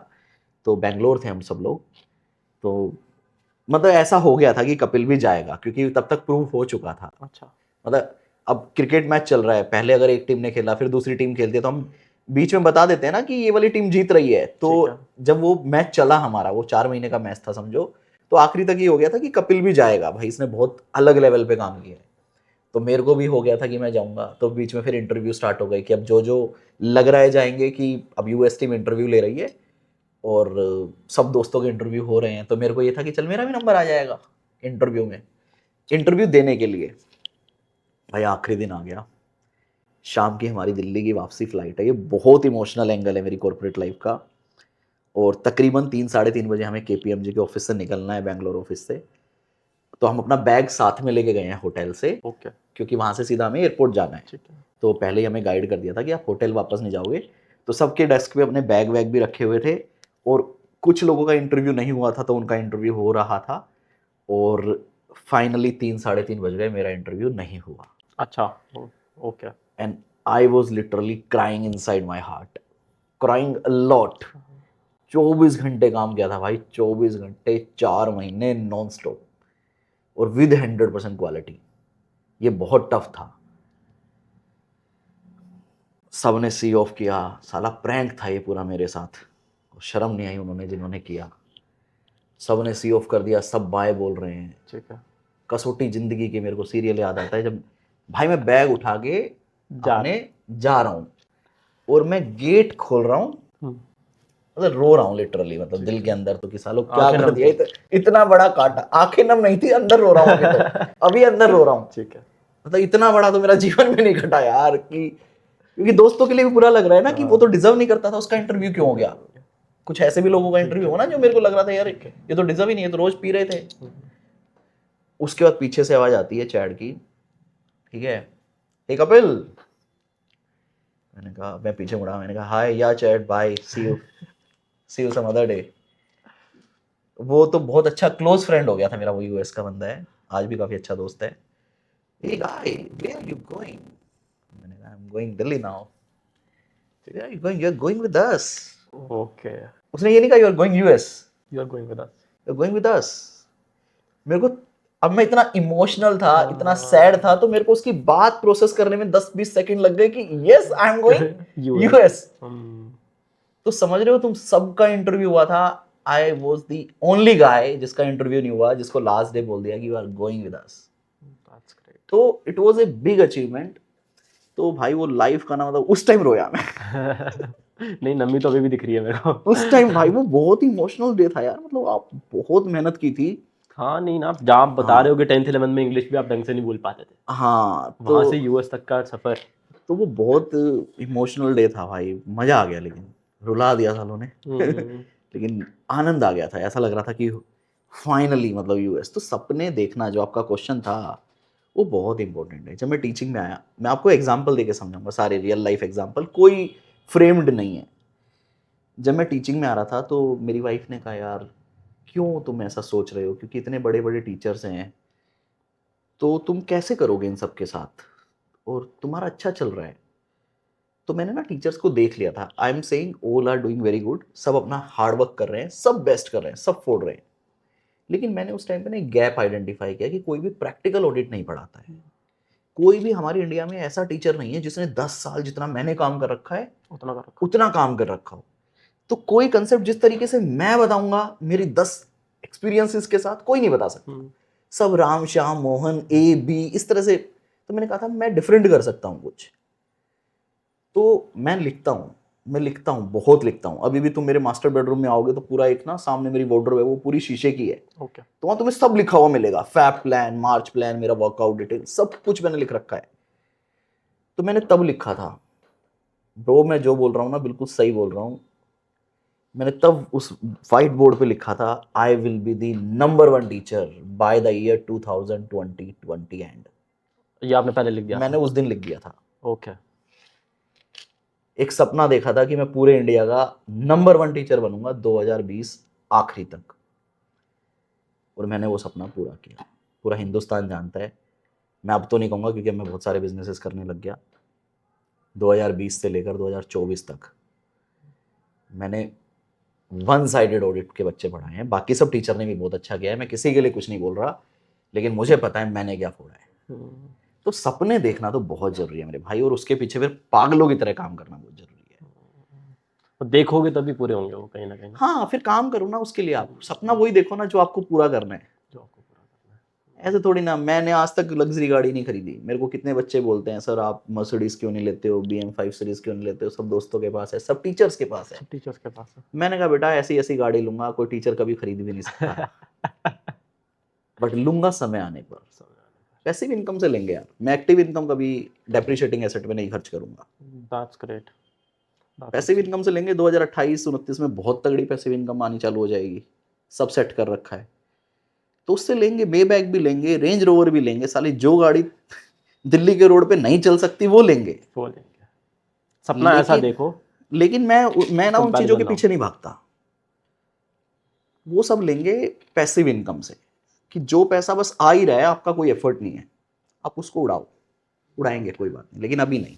That's great. सर फेल होना कितना इंपॉर्टेंट है? सपनों की बात तो हो गई, बट फेल होना हमारी लाइफ में कितना इंपॉर्टेंट है? मेरे को ये आपकी ज़िंदगी किसी एंगल से जानना है। जब आप फेल हुए हो, जब आपको एक बार रोज ही फेल होते हैं भाई। फेल बोलोगे, लर्निंग बोलोगे, अनसक्सेसफुल बोलोगे, वो अलग अलग वर्ड है। कि अनसक्सेसफुल होना, फेल होना कितना इंपॉर्टेंट है लाइफ में। बहुत अक्सर हम ना वो बहुत इंपॉर्टेंट है भाई। जुटला देते हैं, एक्सेप्ट नहीं कर मेरे पाते। जैसे बच्चे जो हर हर दिन फेल होते रहते हैं किसी ना किसी चीज़ में। फेल का बहुत बड़ा इंपॉर्टेंस है हमारी लाइफ में। ईगो खत्म हो जाता है आपके अंदर से, ओवर कॉन्फिडेंस खत्म हो जाता है आपके अंदर से। अगर आप थोड़ा बहुत गिरते हो तो घमंड बिल्कुल भी नहीं आता है। आप डाउन टू अर्थ रहते हो हमेशा। आप जीवन में गलत काम नहीं करते हो अगर आप फेल होते हो तो फेल होना बहुत इंपॉर्टेंट। फेल बोल लो या अनसक्सेसफुल बोल लो या कुछ भी बोल लो, बेसिकली आप, ये बहुत ज़रूरी है। जैसे मैं बताऊँ, जब CA का रिजल्ट आ रहा था तो मैं क्लाइंट प्लेस पे था, इंडिया ग्लाइकोल्स लिमिटेड IGL पे ऑडिट कर रहा था। तो मधु मिश्रा जी थे जो वहाँ के फाइनेंस हेड थे, उन्होंने पहले लड्डू वड्डू मंगवा रखे थे ओके। कि ये तो पास ही होएगा। अच्छा। बहुत अलग लेवल का बंदा था अपनी आर्टिकलशिप में भी। कोठारी में मतलब तुम अगर किसी से मिलोगे, तुम कोठारी से ही हो तो नीरज बंसल सर जो है वो मेरे पार्टनर थे। ओके। तो तुम उनसे पूछना हम किस लेवल का काम करते थे या मैं किस लेवल का काम। आर्टिकल को 40,000 रुपये देते थे वो, कोठारी में 1,000 रुपये स्टाइपेंड है। हाँ, पूछना।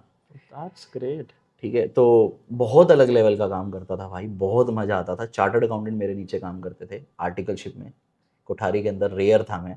ओके। ठीक है, सिर्फ काम करना था ना क्योंकि। तो वहाँ पे जब मेरा रिजल्ट आने वाला था, I was super over confident. मैं उस दिन भी क्लाइंट प्लेस पे काम कर रहा हूँ, क्लाइंट की बजा रहा हूँ। अच्छा। ठीक है, कि मेरा रिजल्ट आएगा, कोई बात नहीं सालो तुम इधर आओ। ठीक है, एक फोरेंसिक कर रहा था मैं वहाँ पे। रिजल्ट आता है, मैं फेल हो जाता हूँ।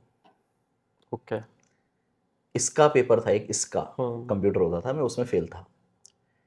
और भाई जब जो मेरा घमंड टूटता है ना उस दिन, हाँ जो ओवर कॉन्फिडेंस मेरा खत्म होता है उस दिन, वो मैं ही जानता हूँ। इतना इंसल्टिंग फील हुआ मुझे, इतना इंसल्टिंग फील हुआ। क्लाइंट प्लेस पे आपने रिजल्ट देखा? क्लाइंट प्लेस पर रिजल्ट देखा, मेरी पूरी टीम मेरे सामने बैठी हुई है, ओके। ठीक है। और टीम से मेरे को इतना फर्क नहीं पड़ता, टीम तो सब मेरे भाई थे, लेकिन मेरे को ज़्यादा फर्क पड़ता था क्लाइंट से, क्लाइंट से, कि जिस हाँ। क्लाइंट के भी बजा नहीं अंदर जाके वो कहेगा पहले खुद पढ़ के पास हो जा, बाद में मत करेंगे तुझसे। समझ रहे हो आप? हाँ ठीक है। क्लाइंट के सामने नीचा सर नीचे हो गया ना, हम्म, फिर वापस आए, पढ़ाई की, पास हो गए, सीए बन गए। तो उससे एक चीज ये समझ आई कि कभी भी ना सक्सेस को सर पे मत चढ़ाओ। अगर आपको कोई चीज अच्छी लगती है ना, उसको एज ए स्ट्रेंथ यूज करो, बट प्यार से उसको और आगे लेकर जाओ। लेकिन वो उसने सर, आपको पुश दिया, उस फेलियर ने आपको? उस फेलियर ने पुश तो दिया ही यार, कि लाइफ में कभी भी ऐसा नहीं फील होता कि मेरे को सब कुछ आता है। मेरे को हमेशा ऐसा लगता है कि मेरे को कुछ आता है और मेरे को कुछ सीखना है। तो कभी ओके। भी ऐसे ये नहीं है कि मैं किसी चीज़ में एक्सपर्ट हूँ। मैं आज भी अपने आप को, तुम मेरे यूट्यूब चैनल का नाम देखो, मैंने वो ऑडिट डिस्कशन रखा हुआ है। वो डिस्कशन का मतलब यही है कि एक जजमेंट बेस्ड एरिया है, यहाँ पे सब सही हो सकते हैं, तो आई एम ऑल्सो लर्निंग। बच्चों से डिस्कस करता हूँ, वो कुछ बोलते हैं तो मेरे को भी सीखने को मिलता है, क्योंकि एरिया ही पूरा प्रोफेशनल जजमेंट बेस एरिया है। ये हमारे जो स्टैंडर्ड है वो गाइडेंस है, बट गाइडेंस से ऊपर बहुत कुछ हो सकता है। डेली फेल होते हैं यार, कभी कभी रियल एस्टेट में डील खराब हो जाती है मेरी, कभी कभी उल्टी पड़ जाती है, तो लगता है कि यार ये नहीं करना चाहिए था। मेरे साथ सबसे बड़ी बात है, मेरी वाइफ वो भी चार्टर्ड अकाउंटेंट है, तो मेरे साथ बिजनेस में भी है। ओके। तो हम एक और एक 11 हैं। 11 है। तो जब हम गलती करते हैं ना, तो दोनों सीखते गलती हैं। करते हैं, कि देखो ये दोनों ने मिलकर डिसीजन लिया था, ये मेरी कैलकुलेशन थी बट तुमने भी क्रॉस वेरीफाई की थी, तो हमने जो भी डिसीजन लिए सबने मिलके लिए। अगर मैं कुछ मना कर देता हूँ कि ये नहीं करना, और अग्रिमा बोलती है यार ये कर लेते हैं, तो मैं ये सोचता हूँ कि ये जो बोल रही है, अगर ये नुकसान हो जाए तो मेरे को मतलब 5-10 साल इसको जलाने के लिए मजा रहेगा, तो मैं ओके कर दूंगा। जैसे एक किया मैंने पीछे, तो मैं मजे लेता रहता हूँ कि देखो तुमने वहां पे डुबा रखा है। अदरवाइज हम जनरली सब मिलकर साथ काम करते हैं, और दोनों फेल होते हैं, साथ में होते हैं। तो अब ये सीखने को मिलते हैं यार, हमने क्या गलती की पीछे, मान लो ये वाली हमारी एक चीज खराब हो गई, या इस पे ये नहीं हुआ, तो हम एनालिसिस करते हैं ना, तो हमें समझ आता है कि अच्छा हुआ ये इस एज में हो गया। फेल होना ना लाइफ में बहुत जल्दी इंपॉर्टेंट, बहुत हाँ इंपॉर्टेंट है। बहुत इंपॉर्टेंट। तो हमने ये डिसाइड किया कि अच्छा हुआ कपिल ये इस एज में हो गया, क्योंकि हम इतनी तेज काम कर रहे हैं, समझ रहे हो, कि अगर ये आज से 5 साल बाद होता, अभी तो 5 करोड़ का नंबर है मान लो, अगर आज से 5 साल बाद होता, हो सकता है ये 50 करोड़ का नंबर होता। तो लोग, तुमने देखा होगा, लोग बैंकक्रप्ट हो जाते हैं, बना बनाया धंधा खराब हो जाता है। तो हमने ना वो चीजें समझ ली, और इतना मेक श्योर हो गया कि इस तरह की गलतियां हम पूरे जीवन नहीं करेंगे। ओके। फेल होना इंपॉर्टेंट है, बट बहुत जल्दी इंपॉर्टेंट है। फेल और होना इंपॉर्टेंट है। हाँ, टाइमली अगर आप सीख जाओ तो इससे बढ़िया क्या है। उससे बढ़िया क्या? हाँ। ठीक है, ठीक है। सर फेलियर की बात चली रही है ना, हम्म। तो बहुत सारे स्टूडेंट्स हैं, लाइक 90% ऑफ द स्टूडेंट्स वो एक बारी में नहीं क्लियर कर पाते।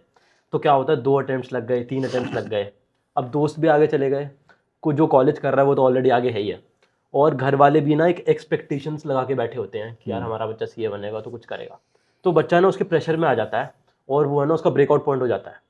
तो वहाँ से वो अपने आप को कैसे निकाले कि यार मुझे वापस खड़े होकर लड़ना है, चाहे मेरे 3 अटेम्प्ट लग गए, 2 अटेम्प्ट लग गए, वो खुद को कैसे समझाए, खुद को कैसे देखो यार, मोटिवेट करे उस चीज़ अटेम्प्ट के लिए? लगना कोई बुरी बात नहीं है, लेकिन ये समझना जरूरी है अटेम्प्ट लग क्यों रहे हैं। हम्म, पेरेंट्स की कभी भी बच्चे से कोई एक्सपेक्टेशन नहीं होती, मैं आज आपको बता दूं।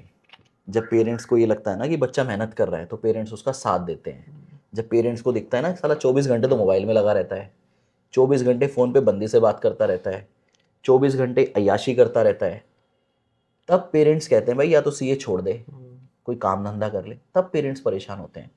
मैं बता रहा हूँ, कोई भी ऐसा पेरेंट आपको देखने को नहीं मिलेगा, चाहे वो कितना भी गरीब हो, कितना भी अमीर हो, जब बच्चा सिंसियरली मेहनत कर रहा है, और तब पेरेंट्स बोल दें यार ये मत कर, या प्रेशर दें, कभी नहीं देंगे। फेलियर, अगर आप फेल हुए हो पीछे 1 बार 2 बार 3 बार, भाई लिखना चालू करो। सबसे पहले तो आप लिखो कि आप फेल क्यों हुए हो, रीज़न लिखना पड़ेगा। ओके। मल्टीपल रीज़न हो सकते हैं किसी के फेलियर के। जैसे मेरा जो रीज़न था, मैंने इसका पढ़ा नहीं था, इसका कोई भी बच्चा नहीं पढ़ता था हमारे टाइम पे, तो मैंने भी उसको ज़्यादा नहीं पढ़ा, तो मैं उसी में फेल हो गया, बाकी सब में मेरे अच्छे मार्क्स थे।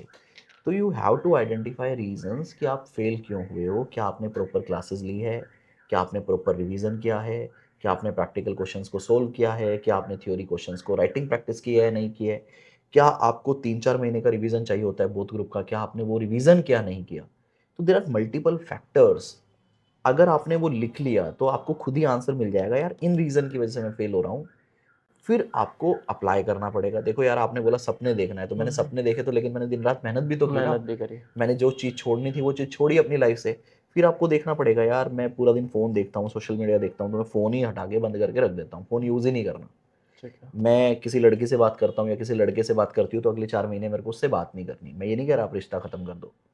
मैंने ऑडिट की क्लासेस नहीं ली थी, या मैंने रटा था, मैंने समझा नहीं था, तो चलो एक बार मैं ऑडिट की प्रॉपर तरीके से क्लासेस ले लेता हूँ।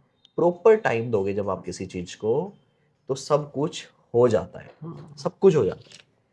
मैं कह रहा हूँ, अगर आपने प्रॉपर गाइडेंस ले रखी है, प्रॉपर रिवीजन कर रखा है, आप कभी जीवन में फेल होंगे ही नहीं। नहीं। मैं भी जो फेल हुआ हूँ ना, वो इस वजह से हुआ हूँ क्योंकि उसमें मेरा और अग्रिमा का दिमाग था सिर्फ। अभी रिसेंट कुछ हुआ था, मैं वो नहीं बताऊंगा कि क्या था क्या नहीं था। अगर हम उस टाइम पे हमसे 20 साल सीनियर जो इस फील्ड में है, रियल एस्टेट में, उनसे बात करते, तो वो ये पॉइंट जरूर कवर कर देते कि अब ये वाली गलती मत करना। लेकिन हमें वो गलती करनी थी। ऐसे ही बच्चे बोलेंगे यार हमें गलती करनी, करो भाई, कोई दिक्कत नहीं है। मतलब मैं आज भी बोल रहा हूँ, वो गलती हम तब भी करते। अगर कोई बोलता ना कि यार ये वाला काम मत करो, हम तब भी करते, क्योंकि आपको ऐसा लगता है कि आप कर दोगे। तो आप लिखो भाई, आप लिखो, आप कहाँ क्या दिक्कत है, आप जैसे ही लिखोगे उस पर काम करो। अगर आप काम करोगे, आप 100% पास हो जाओगे। सीए से आसान कोई कोर्स नहीं है, ये फैक्ट है। सर मैं ना अभी एक रिसेंटली इंटरव्यू देख रहा था, उसमें मेरे को एक ना लाइन बहुत अच्छी लगी थी। उसमें वो सर कहते हैं कि मालिक कौन जो खुद को डिसिप्लिन में रखना जानता हो, और नौकर कौन जिसको डिसिप्लिन में रखा जाए। तो आपके हिसाब से डिसिप्लिन और दूसरा ईगो, इन दोनों का कितनी इंपॉर्टेंस होती है हमारी लाइफ में सक्सेसफुल होने के लिए? क्योंकि मैं अक्सर ना, जो सुपर सक्सेसफुल लोग होते हैं ना, उनमें एक ईगो फैक्टर होता है, और वो ये कहते हैं, उसको एम्ब्रेस करते हैं कि हमको ना ईगो ने ना इतना ऊपर पहुंचा दिया। ईगो भी बहुत बड़ा पार्ट था। तो डिसिप्लिन और ईगो का क्या पार्ट है हमारी लाइफ में सक्सेसफुल होने के लिए? यार सबसे पहली बात तो ये जो आपने मालिक नौकर बोला ना, ये इन सब वर्ड्स में तो देखो मैं बिलीव करता नहीं मेरे भाई। ठीक है, हम सब बराबर हैं, सब अपनी ज़रूरत के हिसाब से काम कर रहे हैं, तो हम सब नौकर ही हैं, मैं तो ये कहूँगा। ठीक है। ठीक है, हम कोई यहाँ पे मालिक नहीं है। और जो इस तरह से सोचना भी मत, मैं तो यही बोलूँगा कभी भी जीवन में कि ये हमारा नौकर है। We all are partner. ठीक है। हम एक दूसरे को सपोर्ट कर रहे हैं। दूसरा ये ईगो, तो यार देखो कुछ लोग होते हैं कि किक बेस काम करते हैं कि यार मेरे को ये अच्छा लग रहा है तो ये मेरे को करना है। तो वो लोग ना ऑलरेडी एक मुकाम पे पहुंच चुके होते हैं। और ये पैसे की ना एक पावर है, मैं बताऊंगा, ये आपने बहुत बार सुना होगा कि पैसा पैसे को खींचता है। तो जब आप एक लेवल पे आ जाते हो ना, तो उसके बाद आपका एक तो कॉन्फिडेंस बहुत हाई हो जाता है, प्लस आपका बैकअप बहुत स्ट्रांग हो जाता है। तो वो सब करते हो, चाहे ईगो में करते हो, जिसमें आपको मजा आ रहा है, और वो फिर एक्सपोनेंशियल ग्रोथ दे जाता है, क्योंकि आपका नेटवर्क बहुत स्ट्रांग हो चुका होता है, आपके कनेक्शन बहुत स्ट्रांग हो चुके होते हैं, रिसर्च बहुत स्ट्रांग हो जाती है। तो उस टाइम पे वो इसलिए सक्सेसफुल हो जाते हैं कि यार मेरे को करना है तो करना है।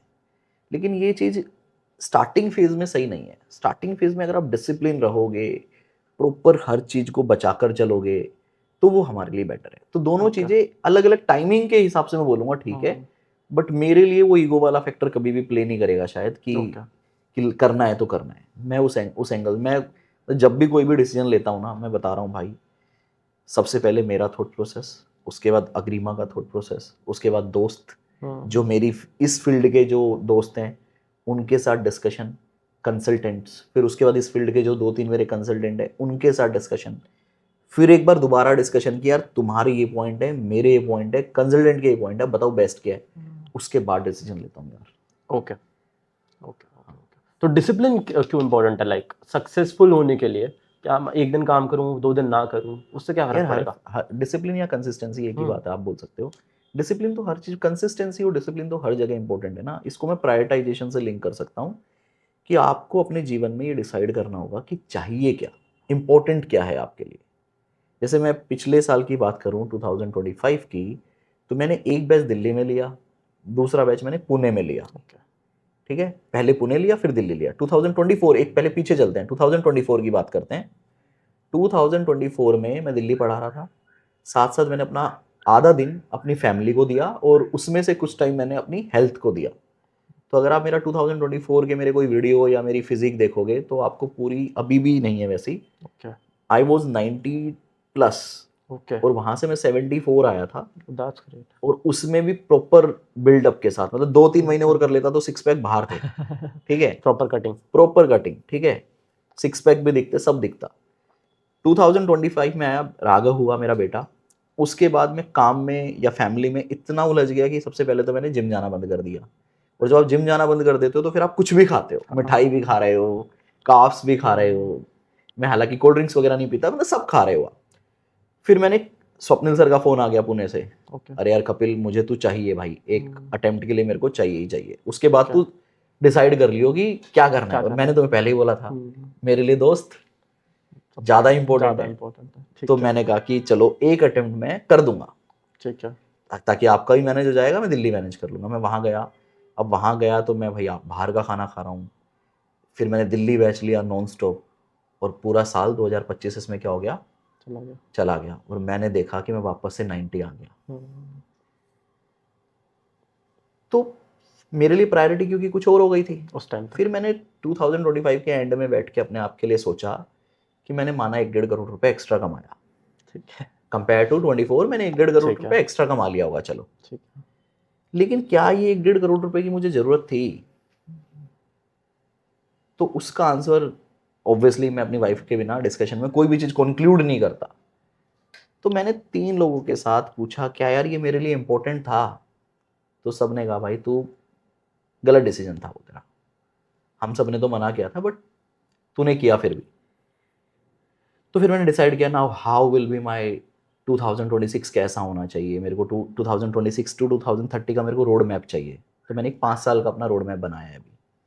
तो उसमें ये है कि मुझे कहीं ट्रैवल नहीं करना, ओके, प्रोफेशनली, चाहे कोई बुलाए कुछ भी बुलाए, मेरे को नहीं जाना। ठीक है, मुझे सिर्फ दिल्ली से काम करना है, और उसके बाद अपना जो साइड वाला बिजनेस मेरा चल रहा है उसको बिल्ड करना है। और उसके साथ साथ I will never compromise with my health till my last breath. अब मैं अपनी फिजिकल हेल्थ के साथ मैं कभी कॉम्प्रोमाइज़ नहीं करूँगा। तो ये मैंने अब डिसीजन ले लिया है लाइफ लॉन्ग। तो प्रायोरिटी बनानी पड़ती है भाई, और जब आप एक प्रायोरिटी बनाते हो तो दूसरी तीसरी चौथी सारी चीज़ें आपको साइड करनी पड़ती है। You are one, right. ये कोई ऐसा नहीं है कि मैंने किसी को डेलीगेशन दे दिया, भाई एक काम कर तू जरा मेरे बिहाफ पे ट्रेडमिल चल ले, मैं भी थोड़ा सा काम कर लेता हूँ। ये आपको खुद ही करना पड़ेगा। तो प्रायोरिटी, डिसिप्लिन भाई हर चीज़ में इंपॉर्टेंट है। If you want to be successful in the area जिस पे आप अभी अपना टाइम दे रहे हो, तो सबसे पहले तो प्रायोरिटी बनाओ। ये तीनों चीज़ें ना एक साथ रखो। सबसे पहले प्रायोरिटी बनाओ। आज आपके लिए प्रायोरिटी क्या है? जैसे तुम्हारे लिए बात करते हैं, you are into CA finals, you are doing CFA, you are doing podcast, and maybe you are doing something else. तो यू हैव 4 एक्टिविटीज। दिन तुम्हारे पास एक ही है जिसमें से 6-7 घंटे सोने में चले जाएंगे, 2-3 घंटे अदर एक्टिविटी में चले जाएंगे, तो 12 घंटे हैं। 12 घंटे आप नॉन स्टॉप काम नहीं कर सकते, तो काम करने वाले 8 घंटे हैं। 8 घंटे। अब 8 घंटे में आपको 4 काम करने हैं जो प्रोडक्टिव आवर्स। तो आपको प्रायोरिटी तो करनी पड़ेगी ना कि मेरे लिए CA इंपॉर्टेंट है, CFA इंपॉर्टेंट है, या ये पॉडकास्ट इंपॉर्टेंट है, या जो चौथा काम है वो इंपॉर्टेंट है। भाई अब आप जिस चीज़ को टाइम दे रहे हो ना, पॉडकास्ट, तो ये तो होगा आपका सक्सेसफुल, क्योंकि you are giving your time. ठीक है। बट जिस चीज़ को आप टाइम नहीं दे रहे हो और वो चीज़ भी नियर आ रही है, तो आप उसमें नहीं होंगे। ये बड़ा सिंपल मैथ्स है। तो सबसे पहले अपनी प्रायोरिटी सेट करो कि यार ये मेरी प्रायोरिटी है, इस प्रायोरिटी पे इतना टाइम लगेगा, उस पर फिर वो टाइम लगाओ और बाकी चीज़ों को छोड़ दो। या बाकी चीज़ों को मंथली एक बार या वीक में एक बार, इस तरह से आप प्लान करो अगर कामयाब होना है। तो डिसिप्लिन बहुत इंपॉर्टेंट है। प्रायोरिटी करो, कंसिस्टेंस रहो, और अपने आप को डिसिप्लिन रखो। फिर ये मत सोचो वो चीज़ क्यों छूट रही है। ओके, मैंने पुणे छोड़ दिया तो छोड़ दिया, हाँ। सेकंड थॉट नहीं दिया उसके सेकंड थॉट मतलब ही नहीं है भाई। डिसीजन लेने के बाद उस पर बैकिंग नहीं है। नहीं, कोई बैकिंग नहीं है। ठीक है, क्योंकि अच्छे से सोच कर, डिस्कशन कर प्लस माइनस देखकर, सब उसके बाद हम डिसीजन लिए ना। ओके। बट सर वो क्या जील है जो आपको, जैसे आजकल ना 22-23 साल के बच्चे ना हार जाते हैं बहुत जल्दी, या बैठ जाते हैं थक के, लेकिन वो आप सक्सेसफुल होने के बाद भी आपके अंदर वो क्या जील है जिसने आपको यहाँ तक ले आया और आपको मोटिवेट करता है डेली कि मैं अभी और काम करूँ या फिर और काम करूँ? देखो 22-23 साल वाले बच्चों के लिए बता देता हूँ, आप हारते कब हो? जब आप कंपेयर करते हो। तो भाई एक अपने आप को दूसरे से कंपेयर करना बंद कर दो, ठीक है? आप जिस दिन कंपैरिजन बंद कर दोगे आप आधा जीत जाओगे। आज हमें पैसा नहीं चाहिए उतना जितने के पीछे हम भाग रहे हैं। मेरी बात समझ रहे हो? आप कम में भी बहुत खुश रह सकते हो। तो सबसे पहले तो ये कंपैरिजन करना बंद कर दो कि यार उसके पास ये है तो वो मेरे पास भी होना चाहिए। नहीं, ज़रूरत नहीं है इस चीज़ की, इस तरह से मत सोचो।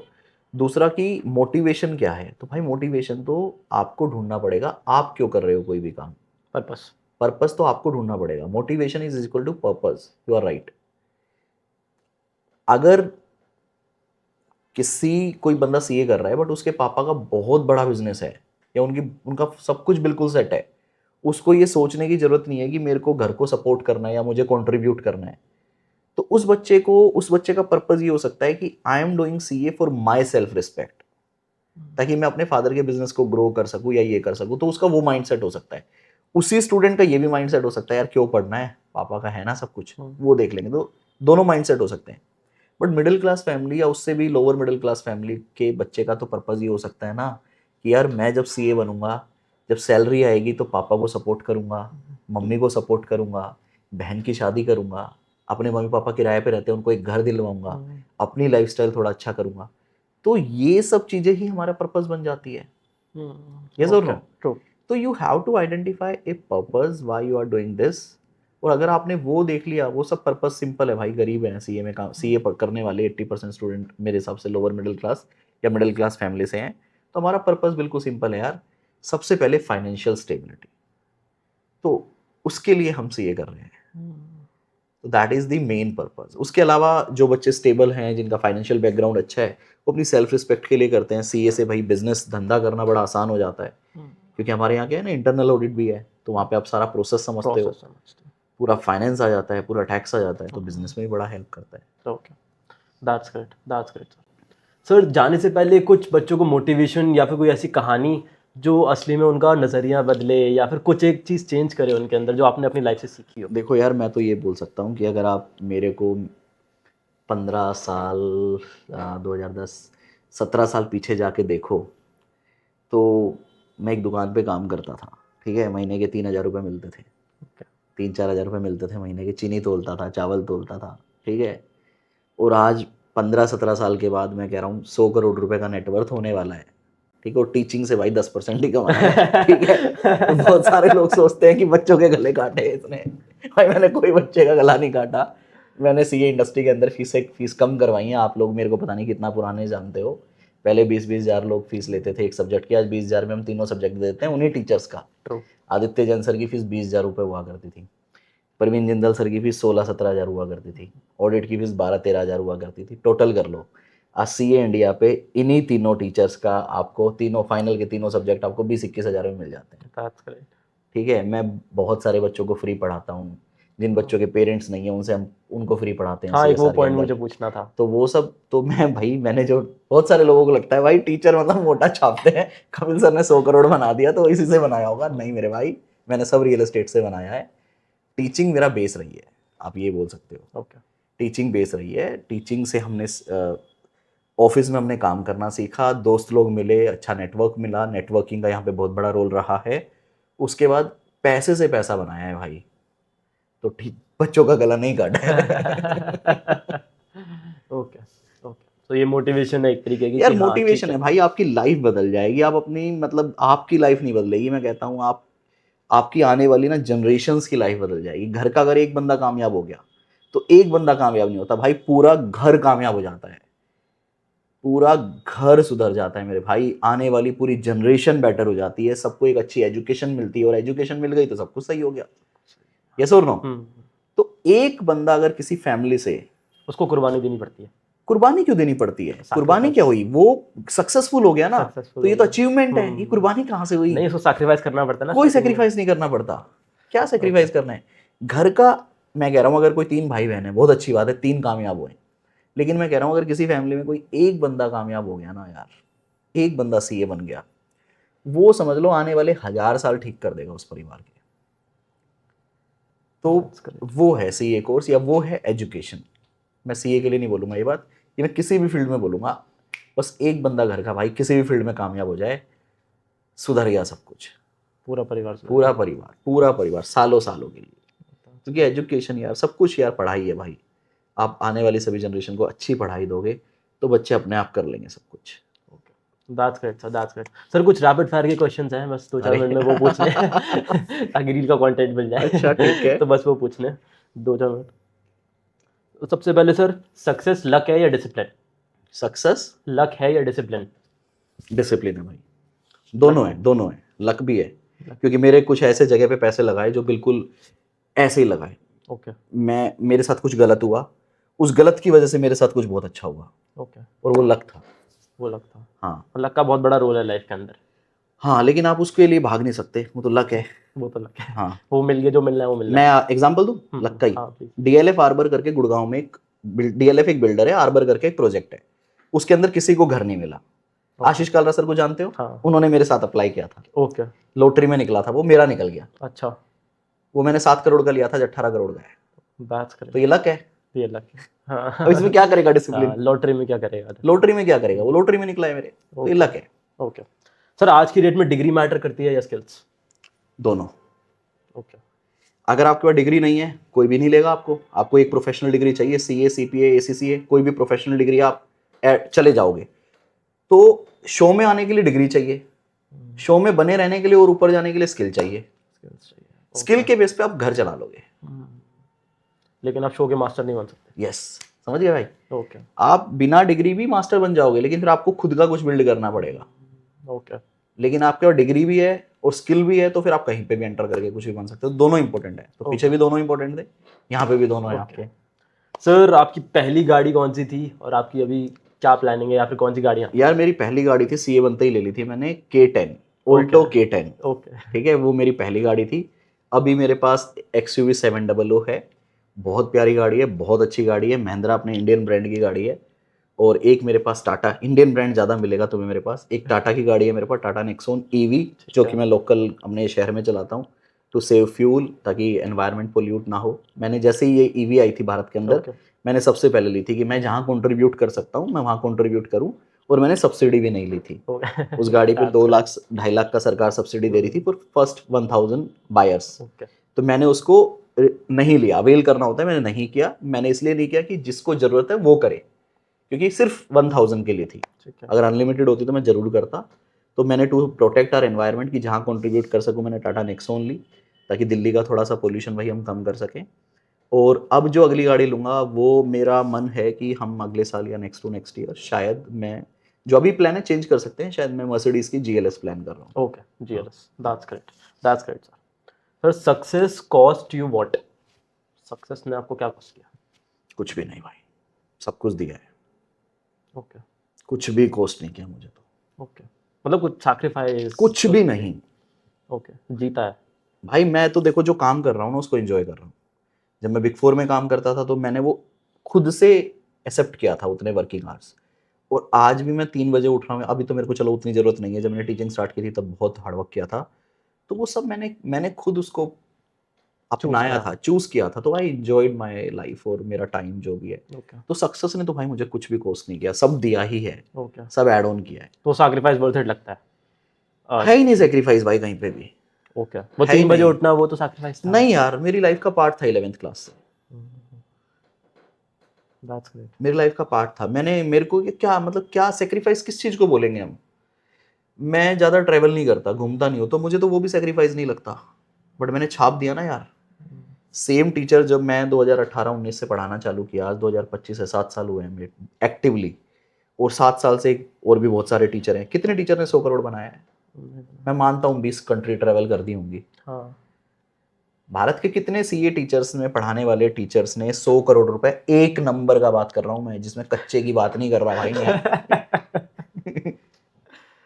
या जो 100 करोड़ 2030 तक अपना नेटवर्थ, मेरे को डिक्लेयर जो स्टॉक और ये सब जानते हो भाई, कितनी मेल करते हैं आ जाओ। मैंने कहा भाई मैं एक WIP प्रोडक्ट हूँ, मैं आपकी स्टेज पे आके क्या बोलूँ? 2029-30 में आऊंगा मैं, जब बताऊंगा भैया 100 रुपए से 100 करोड़ की जर्नी मेरी ये है। अभी तो एक WIP प्रोडक्ट हो यार, मैं आऊंगा आप लोगों के वहां, लेकिन अभी नहीं। That's great, that's great. One regret in your life, किसी चीज का भी? मेरे को कुछ भी स्पोर्ट्स नहीं खेलना आता। ओके। गरीबी एक रिग्रेट है। रिग्रेट ये है कि मैं पढ़ नहीं पाया यार। अच्छा। रिग्रेट ये है कि काश हमारे पास भी जब मैं बचपन में था तो पैसे होते, अच्छी लाइफ होती, तो हम भी अच्छे स्पोर्ट्स खेलते, अच्छा करते। तो भारत में जो मेरा रिग्रेट है वो 90% बच्चों का रिग्रेट है कि गरीबी जो है वो मेरे को रिग्रेट लगती है। बचपन जी नहीं पाए? बचपन नहीं जी पाया भाई, बिल्कुल भी नहीं जी पाया। ओके, कोई ऐसा इंसिडेंट जहाँ पे आपको और ज्यादा लो लगा हो कि भाई बर्तन भी धुलवाए हैं लोगों ने। अच्छा। ओके, सो वो रिग्रेट है। गरीबी एक रिग्रेट है। दैट्स ग्रेट, बट अब वर्थ इट लगता है सब कुछ? तो यार सब वर्थ इट लगता है भाई। तुम इतना इमोशनल कर रहे हो मुझे। नहीं सर, नहीं सर, बहुत मज़ा आया आपसे बात कर बहुत सारा सीखने को मिला, हम मुझे भी और जनरेशन्स को भी, जो सबको मोटिवेट करेगी यहाँ से यहाँ तक पहुँचने के लिए। मेहनत करो भाई, मेहनत करो, थैंक यू, कंपेयर मत करो। Thank you so much sir, thank you so thank you much भाई, for coming to the I hope thank you so much. अच्छा लगे बच्चों को, ये पॉडकास्ट को सीखने को मिले। Thank you. और मैं तो यही बोलूँगा, जब मैं यहाँ तक आया हूँ तो आप तो भाई मेरे से कई गुना ऊपर तक जा सकते हो, क्योंकि आज तो सोशल मीडिया है, सोशल मीडिया, आपको स्किल है, एजुकेशन अवेलेबल है। हमारे टाइम पे तो कुछ भी नहीं था जब हम सीए बने। तो इसको पॉजिटिवली लो, रीले मत देखो, पोर्नोग्राफी से दूर रहो, अच्छे दोस्त बनाओ, अच्छे टीचर से कनेक्टेड रहो, बहुत प्लेंटी ऑफ अपॉर्चुनिटी अवेलेबल है। And great thank wishes for you your so much, bright future. Thank you so much sir for